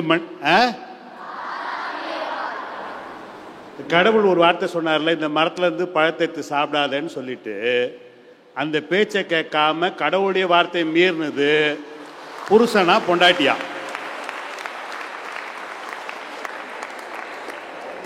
இது தின்னது இல்லாம புருஷனுக்கும் போட்டு கொடுத்து அவனையும் கேஸ்ல இழுத்து விட்டுட்டு உலகத்துடைய முதல் தப்பை செய்தது மனைவி என்ற காரணத்தினால் பட்டிமன்றத்தை இதோடு நிறைவு செய்து அன்று முதல் இன்று வரை எல்லா மனைவிகளும் தவறு செய்கின்ற காரணத்தினால நிம்மதியும் மகிழ்ச்சியும் ஆண்களுக்கு கெடுவதற்கு காரணம் மனைவியே என்று மனைவிக்கு கொஞ்சம் கூட பயப்படாத நடுவர் அவர்கள் தீர்ப்பு வழங்குவார் என்ற நம்பிக்கையோடு நான் என்னுடைய உரையை துவங்குகின்றேன். அவர் தமிழ் பேராசிரியர் இல்லையா? அவர் சொல்றார், இல்லாள் என்று சொன்னால் இல்லத்தை ஆள்பவள். பொண்டாட்டிக்கு இன்னொரு பேர் இருக்கு சார், மனைவி. இந்த மனைவின்ற வார்த்தையை திருப்பி போட்டு பாருங்க. வினை மா, வினைனா பிரச்சனைன்னு அர்த்தம், மானா பெருசுன்னு அர்த்தம். பெரிய பிரச்சனை அது, புரியுதா? இவ்வளோ பெரிய பிரச்சனையை கட்டிட்டு எப்படியா சந்தோஷமா இருப்பான் ஒருத்தன்? இதுல வேற பெரிய ஆராய்ச்சி இருக்கு. நீங்க எங்க சர்ச்சில், நாங்க சென்னையில் இருக்க சென்ட்ராக்ஸ் சர்ச்சில் எங்க ஃபாதர் போன வாரம் என்ன கண்டுபிடிச்சிட்டார். நம்ம சர்ச்சுக்கு போனோம்னா ஃபாதர் கண்ணில் படாம வெளியே வந்துட்டோம்னா அவன் தப்பிச்சிருவான். அவர் என்கிட்ட வந்து கேட்டாரு, ஏய் நீ பாவம் மன்னிப்பே பண்றது கிடையாது, உன் பொண்டாட்டி தான் கரெக்டா வந்து பாவம் மன்னிப்பு பண்றா, பாவம் பண்றது முழுக்க அவ தான் ஃபாதர், அதனால அவ பாவம் மன்னிப்பு கேட்கிறா. சரி நீ ஒரு பாவமும் பண்ணலையா, அது இருக்கட்டும் ஃபாதர், என்னோட அவளை கல்யாணம் பண்ணி வச்சிங்களே அந்த பாவத்துக்கு நீங்க எப்போ ஃபாதர் பாவம் மன்னிப்பு கேட்க போறீங்கன்னு. சார் அவ்வளவு கஷ்டத்துல இருக்கும். நீங்க கடவுள் பண்ண பெரிய தப்பு என்ன தெரியுங்களா? இந்த ஏவாள தனியாவே ஒரு பொம்மையை செஞ்சிருக்கலாம். தேவையில்லாம நம்ம வேலா எலும்ப ஓடிச்சு நம்ம கிட்ட செஞ்ச பாவத்துக்காக அவன் நம்ம வேலா எலும்ப டெய்லி உடைக்கிறான். சார் இன்னைக்கு சம்பளம் வந்தது எனக்கு தெரியுது இல்லையா, அவளுக்கு தெரியுது. உனக்கு எஸ்எம்எஸ் வந்திருக்குமே, காசு அனுப்பலையா? அனுப்புறேன் தாயி, கார்டே உன்கிட்ட தானே இருக்கு. அவ பின் நம்பரை மாத்தி போட்டுட்டு என்கிட்ட கேட்கறா, நீ போட்டா மட்டும் காசு வருது, நான் போட்டா வர மாட்டேன்து. அதுல வேற உடனே ஒரு கால் வருது அங்கிருந்து, பேங்க்ல இருந்து ஒரு பொண்ணு பேசுறா, நீங்க தப்பா நம்பர் போட்டிருக்கீங்க அப்படின்னு. உடனே சொல்றா, உனக்கு அந்த பேங்க்ல இருக்கிற ஒரு பொம்பளை பொண்ணுக்கும் லிங்க் இருக்கு, அந்த பொண்ணு அடிக்கடி பேசுறா என்கிட்ட. நீங்க ஆண் எப்பவுமே குடும்பத்தை சேர்த்து வச்சுக்குவோம். அந்த ஒரு பேங்க் இந்த நிகழ்ச்சிக்கு ஸ்பான்சர் பண்ணிருக்காங்களே டிசிபி. டிசிபினா என்ன நடுவர்களே? டிசிபினா என்ன எக்ஸ்பென்ஷன்? டிசிபினா டெபாசிட் கிரெடிட் பேங்க். அப்படி இல்ல நடுவர்களே, டாடி கேரிங் போத். அப்பாதான் என்னையும் எங்க அம்மாவையும் காப்பாற்றிக் கொள்வார் என்பதை பேங்க் சொல்றாங்க. நீங்க இன்னொரு பாருங்க, அந்த புல்கிட்னு ஒரு ஸ்பான்சர் கொடுத்துக்கிறாங்க. அதுல இந்த பாரத் தூக்குறது ஆம்பளையா பொம்பளையா பாருங்க, புருஷங்கார தான் அவ்வளவு பெரிய கள்ள தூக்கி இருக்கிறான். ஏனென்று சொன்னால் குடும்பத்தில் எல்லா பிரச்சனையும் புருஷனால தான் தாங்க முடியுமே தவிர பொண்டாட்டிக்கு பெரும்பாலும் தாங்கிறது இல்லை. அவர் சொல்றாரு, வீடுகள் கட்டப்படுவது செங்கலால் அல்ல பெண்களால். அடித்தளத்தில் பொண்டாட்டியை போட்டு மண்ணை போட்டு மூடு, அது சைட்ஸ் அவருக்கு மாமியாரை போட்டு வச்சு மூடு, இந்த பக்கம் குழந்தையால போட்டு மூடு. என்னையா அது அநியாயமா இருக்கு? ஒரு மேடை கிடைச்சதுக்காக போய் பேசலாமா? அதுவும் நீ கிறிஸ்துமஸ் உனக்கு கேக் கிடைக்காது, சாமி கண்ணை குத்த போகுது. இவரே சொன்னார் பார்த்தீங்களா, தப்பா சொல்லிட்டார். ஆக்சுவலா உண்மை கதை என்னன்னா, யுஎஸ்எஸ்ஆர் அதிபர் கார்பசேவ்னு ஒருத்தர் இருந்தார். யுனைடெட் ஸ்டேட்ஸ் ஆஃப் சோவியத் ரஷ்யான்ற ஒரு நாடு இருந்தது, அன்னைக்கு இருந்தது, இன்றைக்கு இல்லை. அந்த நாட்டுடைய அதிபர் கார்பசேவுக்கு வந்து ஒரே ஒரு வியாதி வந்தது கடைசியாக. இதுக்கு பேர் செலக்டிவ் அம்னீசியான்னு பேரு. அவருடைய மனைவியுடைய பெயர் மட்டும்தான் சொல்லிக் கொண்டே இருந்தார். அப்ப அந்த மருத்துவர்கள் சொல்றாரு, இந்த வியாதியால் அவர் துன்புறுகிறார் சொல்றாரு. அப்ப என்ன அர்த்தம்னா, மனைவியின் பெயரை எவன் தொடர்ந்து சொல்லுகிறானோ அவன் மிகப்பெரிய ஆபத்துக்குள்ளாவான் என்பதை சோவியத் நாட்டுடைய ரஷ்ய அதிபரே விளக்கி இருக்கின்ற பொழுது விஜயகுமாருக்கு ஏன் தெரியாமல் போனது? சார் ஒன்னு கேட்கிறேன், வாழ்க்கை என்பது ரொம்ப குடும்பம் இருக்குல்ல, குடும்பம் எப்போ பிரச்சனை ஆகுதுன்னா, குடும்பம் என்பது ஒரு கம்ப்யூட்டர் மாதிரி. உள்ள இருக்கிற மதர் போர்டு எப்போ கரப்ட் ஆகும் தெரியுங்களா? இந்த மனைவி என்ற பென்றை உள்ள வரும்போது தான் கரப்டே ஆகும். ஏன்னா அது வரும்போதே வைரஸோட தான் வரும். புரியுதுங்களா? இவர் சும்மா கட்டி ஒருவேளை காப்பிக்கு ஒருவேளை சோத்துக்கெல்லாம் போய் பேசிக்கிட்டு அதுக்கு நடுவர் வேற ஜாலரா அடிச்சுட்டே உட்காந்துக்கிறாரு. சார் எங்க வீட்டில் ஒரு கொஞ்ச நேரம் நிம்மதியா உட்கார்ந்து பேச முடியுதா சார்? வீட்டில் நடுவர் அவர்களே, நான் ஒன்னே ஒன்று கேட்கிறேன், இந்த மனிதனை கடவுள் படைத்தாரா இல்ல குரங்குல இருந்து மனுஷன் உருவானானா? நடுவர்களே, மனிதனை கடவுள் படைச்சாரா இல்ல குரங்குல இருந்து மனுஷன் உருவானானா? ரெண்டுக்கும் இன்னும் பிரச்சனை நடந்துகிட்டே இருக்கு, இன்னும் முடிவாகவே இல்லை. இல்ல கடவுள் தான் படைச்சார், குரங்குல இருந்து வரல. ஏன் தெரியுமா?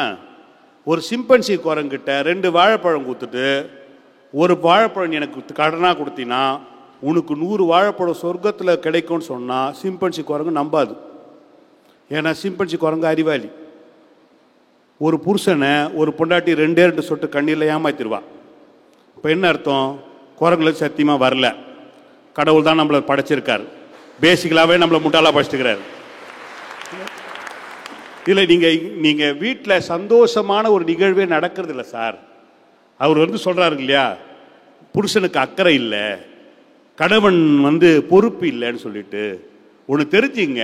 நான் ரொம்ப மதிக்கிற கடவுள்களை பெண்களில் மிகவும் மதிக்கின்ற பெண் யார் தெரியுமா? எங்கள் அம்மாவுக்கு மேலாக இல்லை எங்கள் அம்மாவுக்கு இணையாக நான் ஒருத்தங்க பெண்ணை மதிக்கிறேன்னா கன்னி மரியாதை தான் நான் மதிப்பேன். ஏன் தெரியுமா?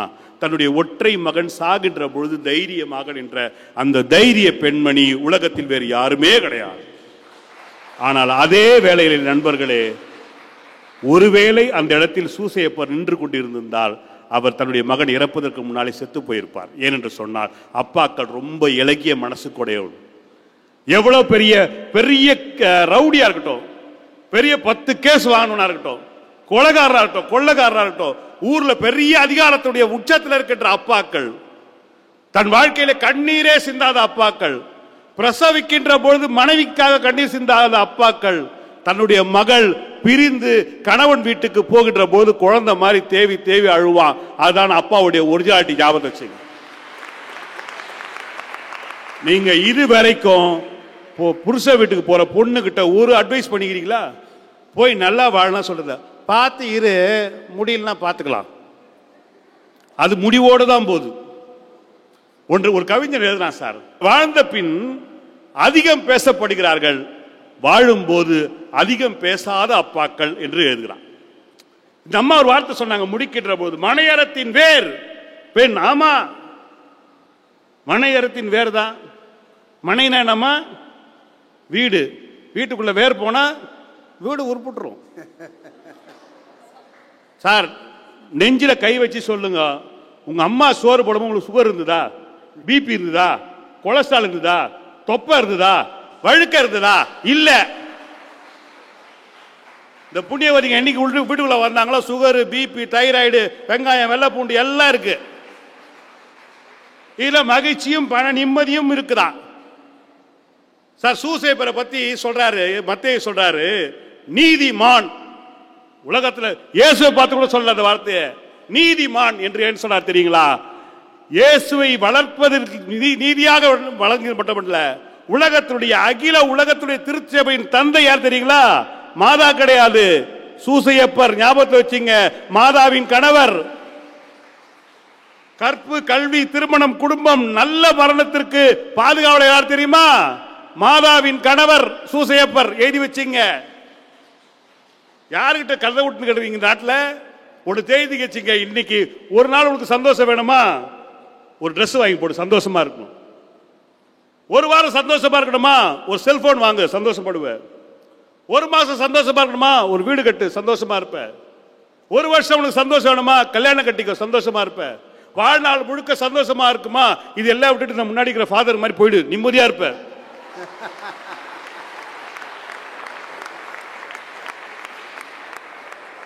ஒன்றை சொல்லி நான் நிறைவு செய்கின்றேன். நாம் கடவுளை வணங்குகின்ற போது அப்பா பிதாவே என்று தான் வணங்குகின்றோமே தவிர அம்மா தாயே என்று வணங்குவதே இல்லை.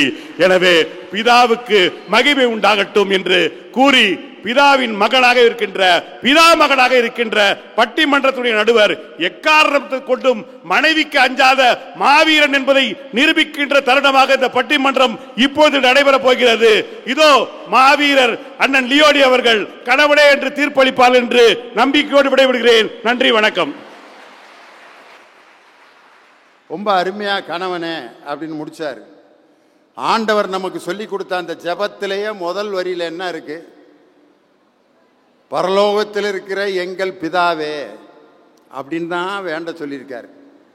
எங்கேயாவது பரலோகத்தில் இருக்கிற எங்கள் மாதாவே. அவர் சொல்லி கொடுத்த ஜெபத்திலேயே முதல்ல தந்தையேன்னு இருக்க, விண்ணுலகில் இருக்கும் எங்கள் அன்பு தந்தையே உமது நாமம் போற்றப்படுவதாக அப்படின்னு தானே ஆரம்பிக்கிறாரு.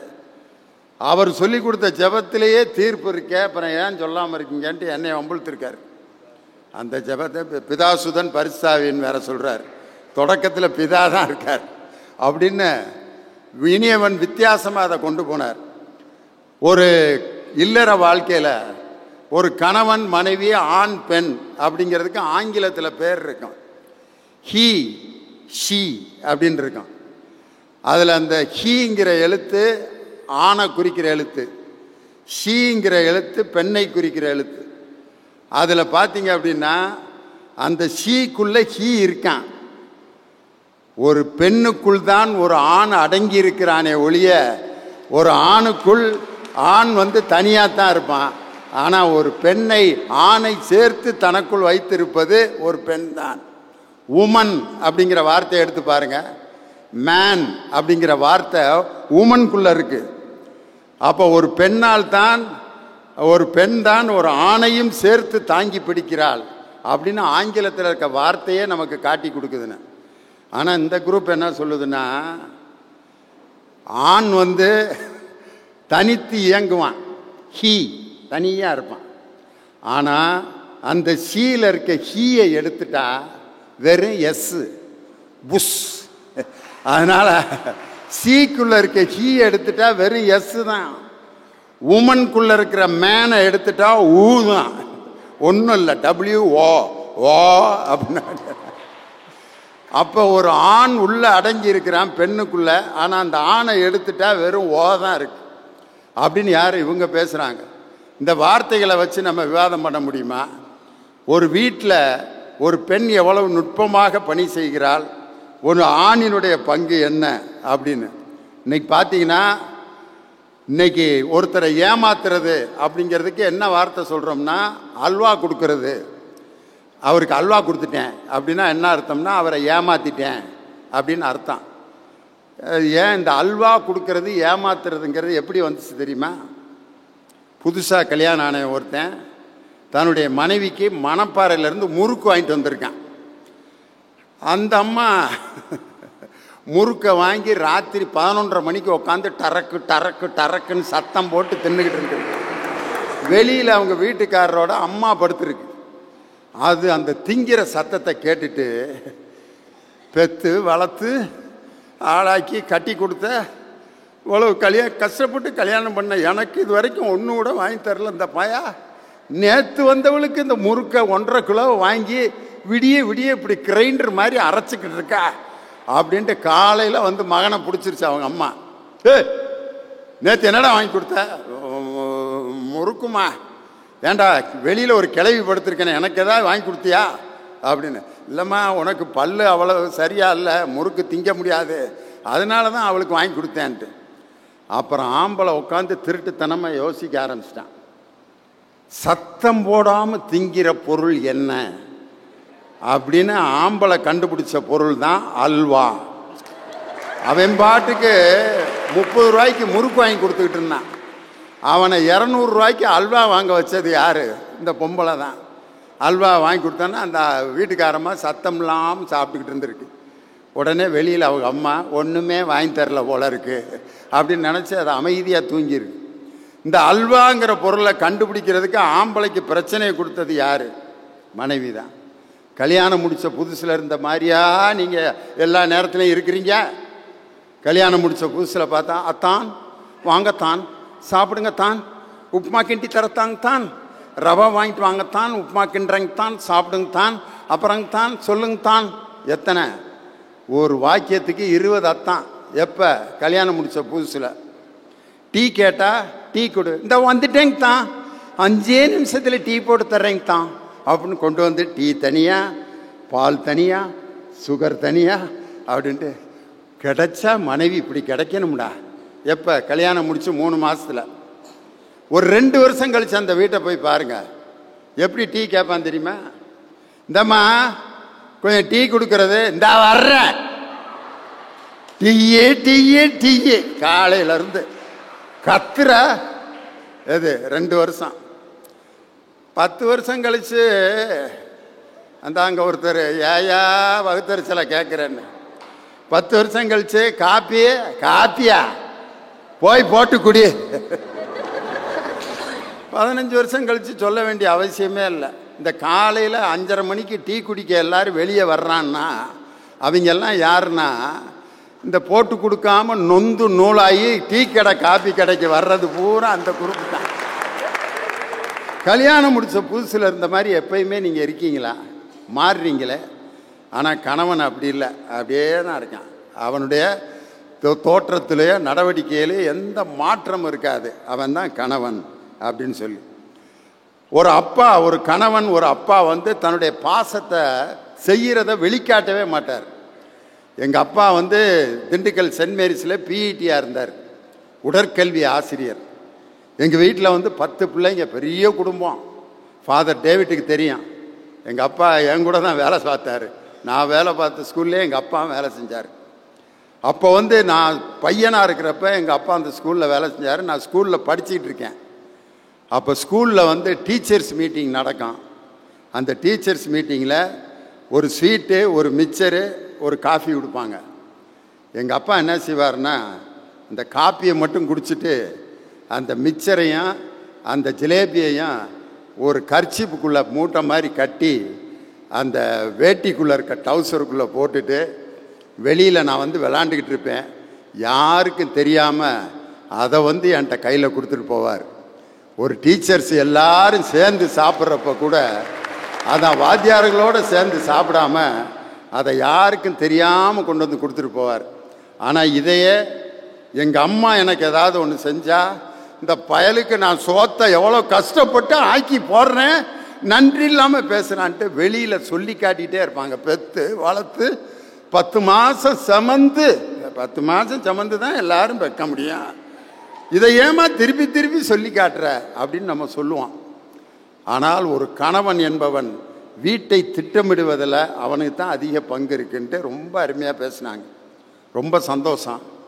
நம்ம கிறிஸ்துவ பாடல்களில் சூசேப்பருக்கு நிறைய பாட்டு இருக்கா, மாதாவுக்கு நிறைய பாட்டு இருக்கா? எனக்கு தெரிஞ்சு சூசேப்பருக்கு ஒரே ஒரு பாட்டு தான். அது ஒன்று தான் சின்ன பிள்ளையில் நாங்கள் படிச்சிருக்கோம். எங்கள் காவலாம் சூசை தந்தையின் மங்களங்கள் சொல்லி சொல்லி என்றும் பாடுவோம். இதை தவிர சூசேப்பருக்கு வேறு பாட்டே இல்லை. ஒரு ஃபாதர் ஆரோக்கியம்னு ஒரு ஃபாதர் திருச்சி டயசிஸில் இருந்தார். அவர் ஒரு கர்நாடக சங்கீதத்தில் சூசேப்பருக்கு ஒரு பாட்டு போட்டிருப்பார், திருக்குடும்ப தாதாவேன்னு ஒரு பாட்டு. இது 2 தவிர சூசேப்பருக்கு பாட்டே கிடையாது. ஆனால் மாதாவுக்கு எம்புட்டு பாட்டு தெரியுமா? நான் சின்ன பிள்ளையிலேருந்து எம்புட்டு மாதா பாட்டு.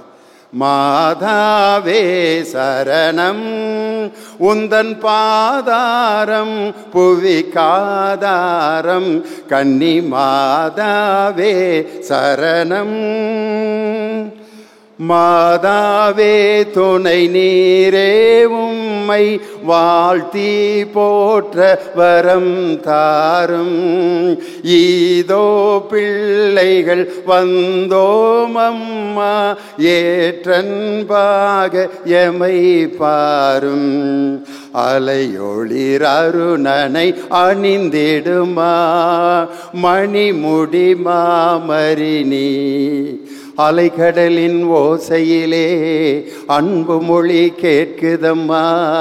அன்னை அவள் ஆலயத்தில் அருள் நிறைந்து காணுதம்மா. அன்னையே ஆரோக்கிய அன்னையே அழகுள்ள வேளையில் ஆலயம் கொண்ட எங்கள் அன்னையே. அன்னையே சகாயத்தாயின் சித்திரம் நோக்கு அபாயம் நீக்கும் அன்னையின் வாக்கு. எத்துணை கனிவு எத்துணை தெளிவு ஏங்கிடும் மனதிற்கு வரும் நிறைவு.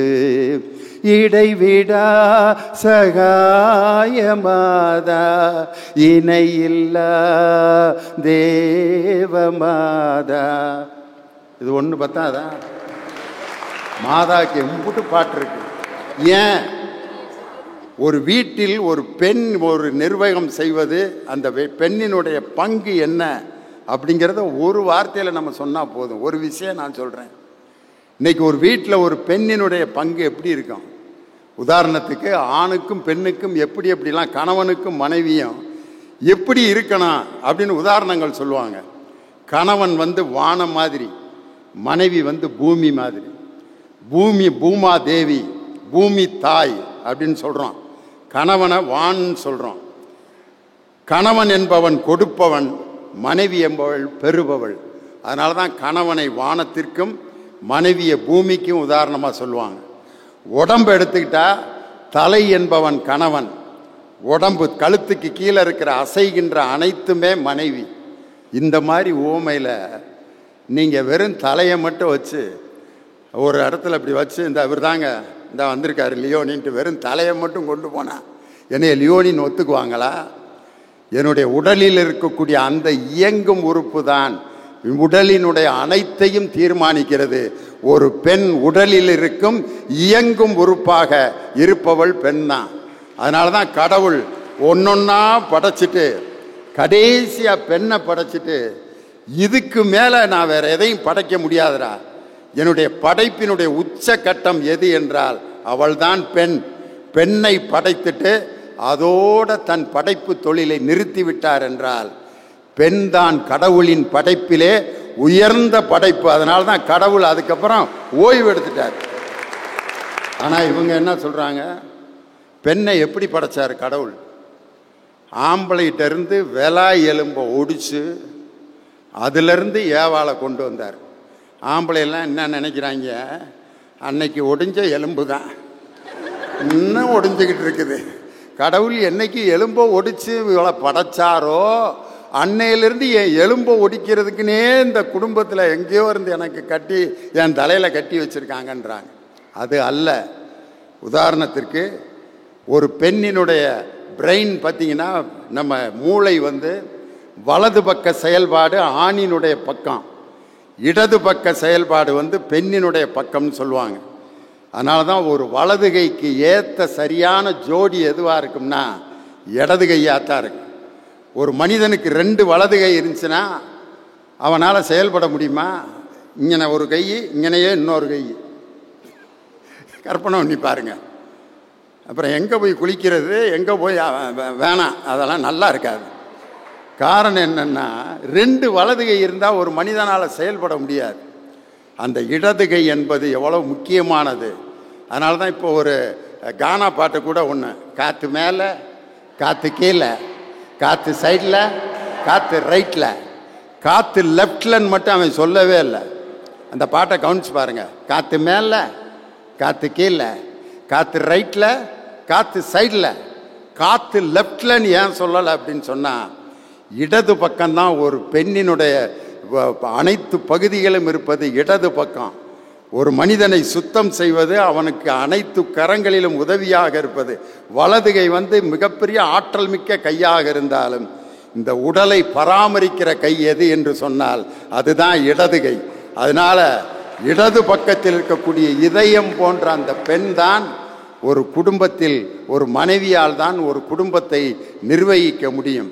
அதே மாதிரி ஒரு ஆணை எப்படி உதாரணம் சொல்வார்கள்னா, சூரியனுக்கு உதாரணமாக சொல்லுவாங்க ஆணை. பெண்ணுக்கு நிலவை உதாரணமாக சொல்லுவாங்க. குளிர்ச்சியும் அமைதியும் மகிழ்ச்சியும் தருவது நிலாதானே ஒழிய, சூரியன் சில நேரத்தில் நம்மளை சுட்டெரிக்கும், அது இல்லாத நேரத்தில் நம்மளை பாடா படுத்தும். ஆனால் நிலவு ஒரு 15 நாளைக்கு ஒரு தடவை வந்தாலும் நம்மை மகிழ்ச்சி படுத்துறது நிலாதான். அதே மாதிரி ஒரு பெண் நீர் போன்றவள். நீருங்கிறது தான் சுத்தப்படுத்தும், நம்மை குளிர்ச்சிப்படுத்தும், மிருதுவாக்குவது நீர் தான். அதே மாதிரி மேட்டிலிருந்து பள்ளத்தை நோக்கி பாய்வது நீர் தான். ஒரு வீட்டில் மனத்தையும் பணத்தையும் சரியாக நிர்வகிக்கின்ற சட்டதிட்டங்களை உருவாக்குவது வேண்டுமானால் கணவனாக இருக்கலாம். அதை செயல்படுத்துகின்ற மனைவிதான் ஒரு பணத்தையும் மனத்தையும் சரியாக குடும்பத்தில் நிர்வாகம் செய்கிறார் என்று இந்த கிறிஸ்மஸ் விழாவின் பட்டிமன்றத்திற்கு தீர்ப்பாக சொல்லி, வீட்டில் இருக்கக்கூடிய பெண்களை நேசிப்போம், பெண்களை உயர்வு செய்வோம். அந்த பெண்கள் உயர உயரத்தான் சமுதாயம் உயரும் என்று முதலில் குரல் கொடுத்தவர் தந்தை பெரியார் என்ற வெண்தாடி வேந்தன். அதனால் பெண்களை உயர்வு செய்வோம், வீட்டில் இருக்கும் மனைவியை நேசிப்போம், அப்போதுதான் குடும்பம் மகிழ்ச்சியாக இருக்கும் என்று சொல்லி, பணமும் மனமும் செம்மையாக செயல்பட பெரிதும் துணை நிற்பவர் கணவனை விட மனைவியே மனைவியே என்று தீர்ப்பு சொல்லி, உலகம் முழுவதும் வாழ்ந்து கொண்டிருக்கக்கூடிய மாதா தொலைக்காட்சியின் எங்கள் உயிரினும் மேலான ரசிக பெருமக்களுக்கும் பக்தர்களுக்கும் என் மனம் கனிந்த இயேசு பிறப்பு நல்வாழ்த்துக்களையும் புத்தாண்டு வாழ்த்துக்களையும் தெரிவித்து விடைபெறுகிறேன். நன்றி, வணக்கம். இந்நிகழ்ச்சியை ஒளிபரப்பு உதவியவர்கள்: டைட்டில் ஸ்பான்சர் பிளாக் தண்டர் மெட்ரோபாலியம் presentation congregation Coimbatore, powered by JMG builders Salem, Hosanna biryani Salem, Anbiyam tube Chennai, Christ King matriculation higher secondary school Vilangudi Madurai. Co-sponsored by Pulkit TMT bars Salem, A1 finance Salem, DCB bank Salem, Bernard and family Bangalore, Raji Ernest and family California, Padmini Salem, Agnes family Salem, Maria Vincent Salem, Maria Salem, Rani and family Yercaud, Arul Udhayam transport Salem, Dhanraj, Peter Arokiasamy dal mill Salem, Betsy Jacob and family, Vanitha Salem.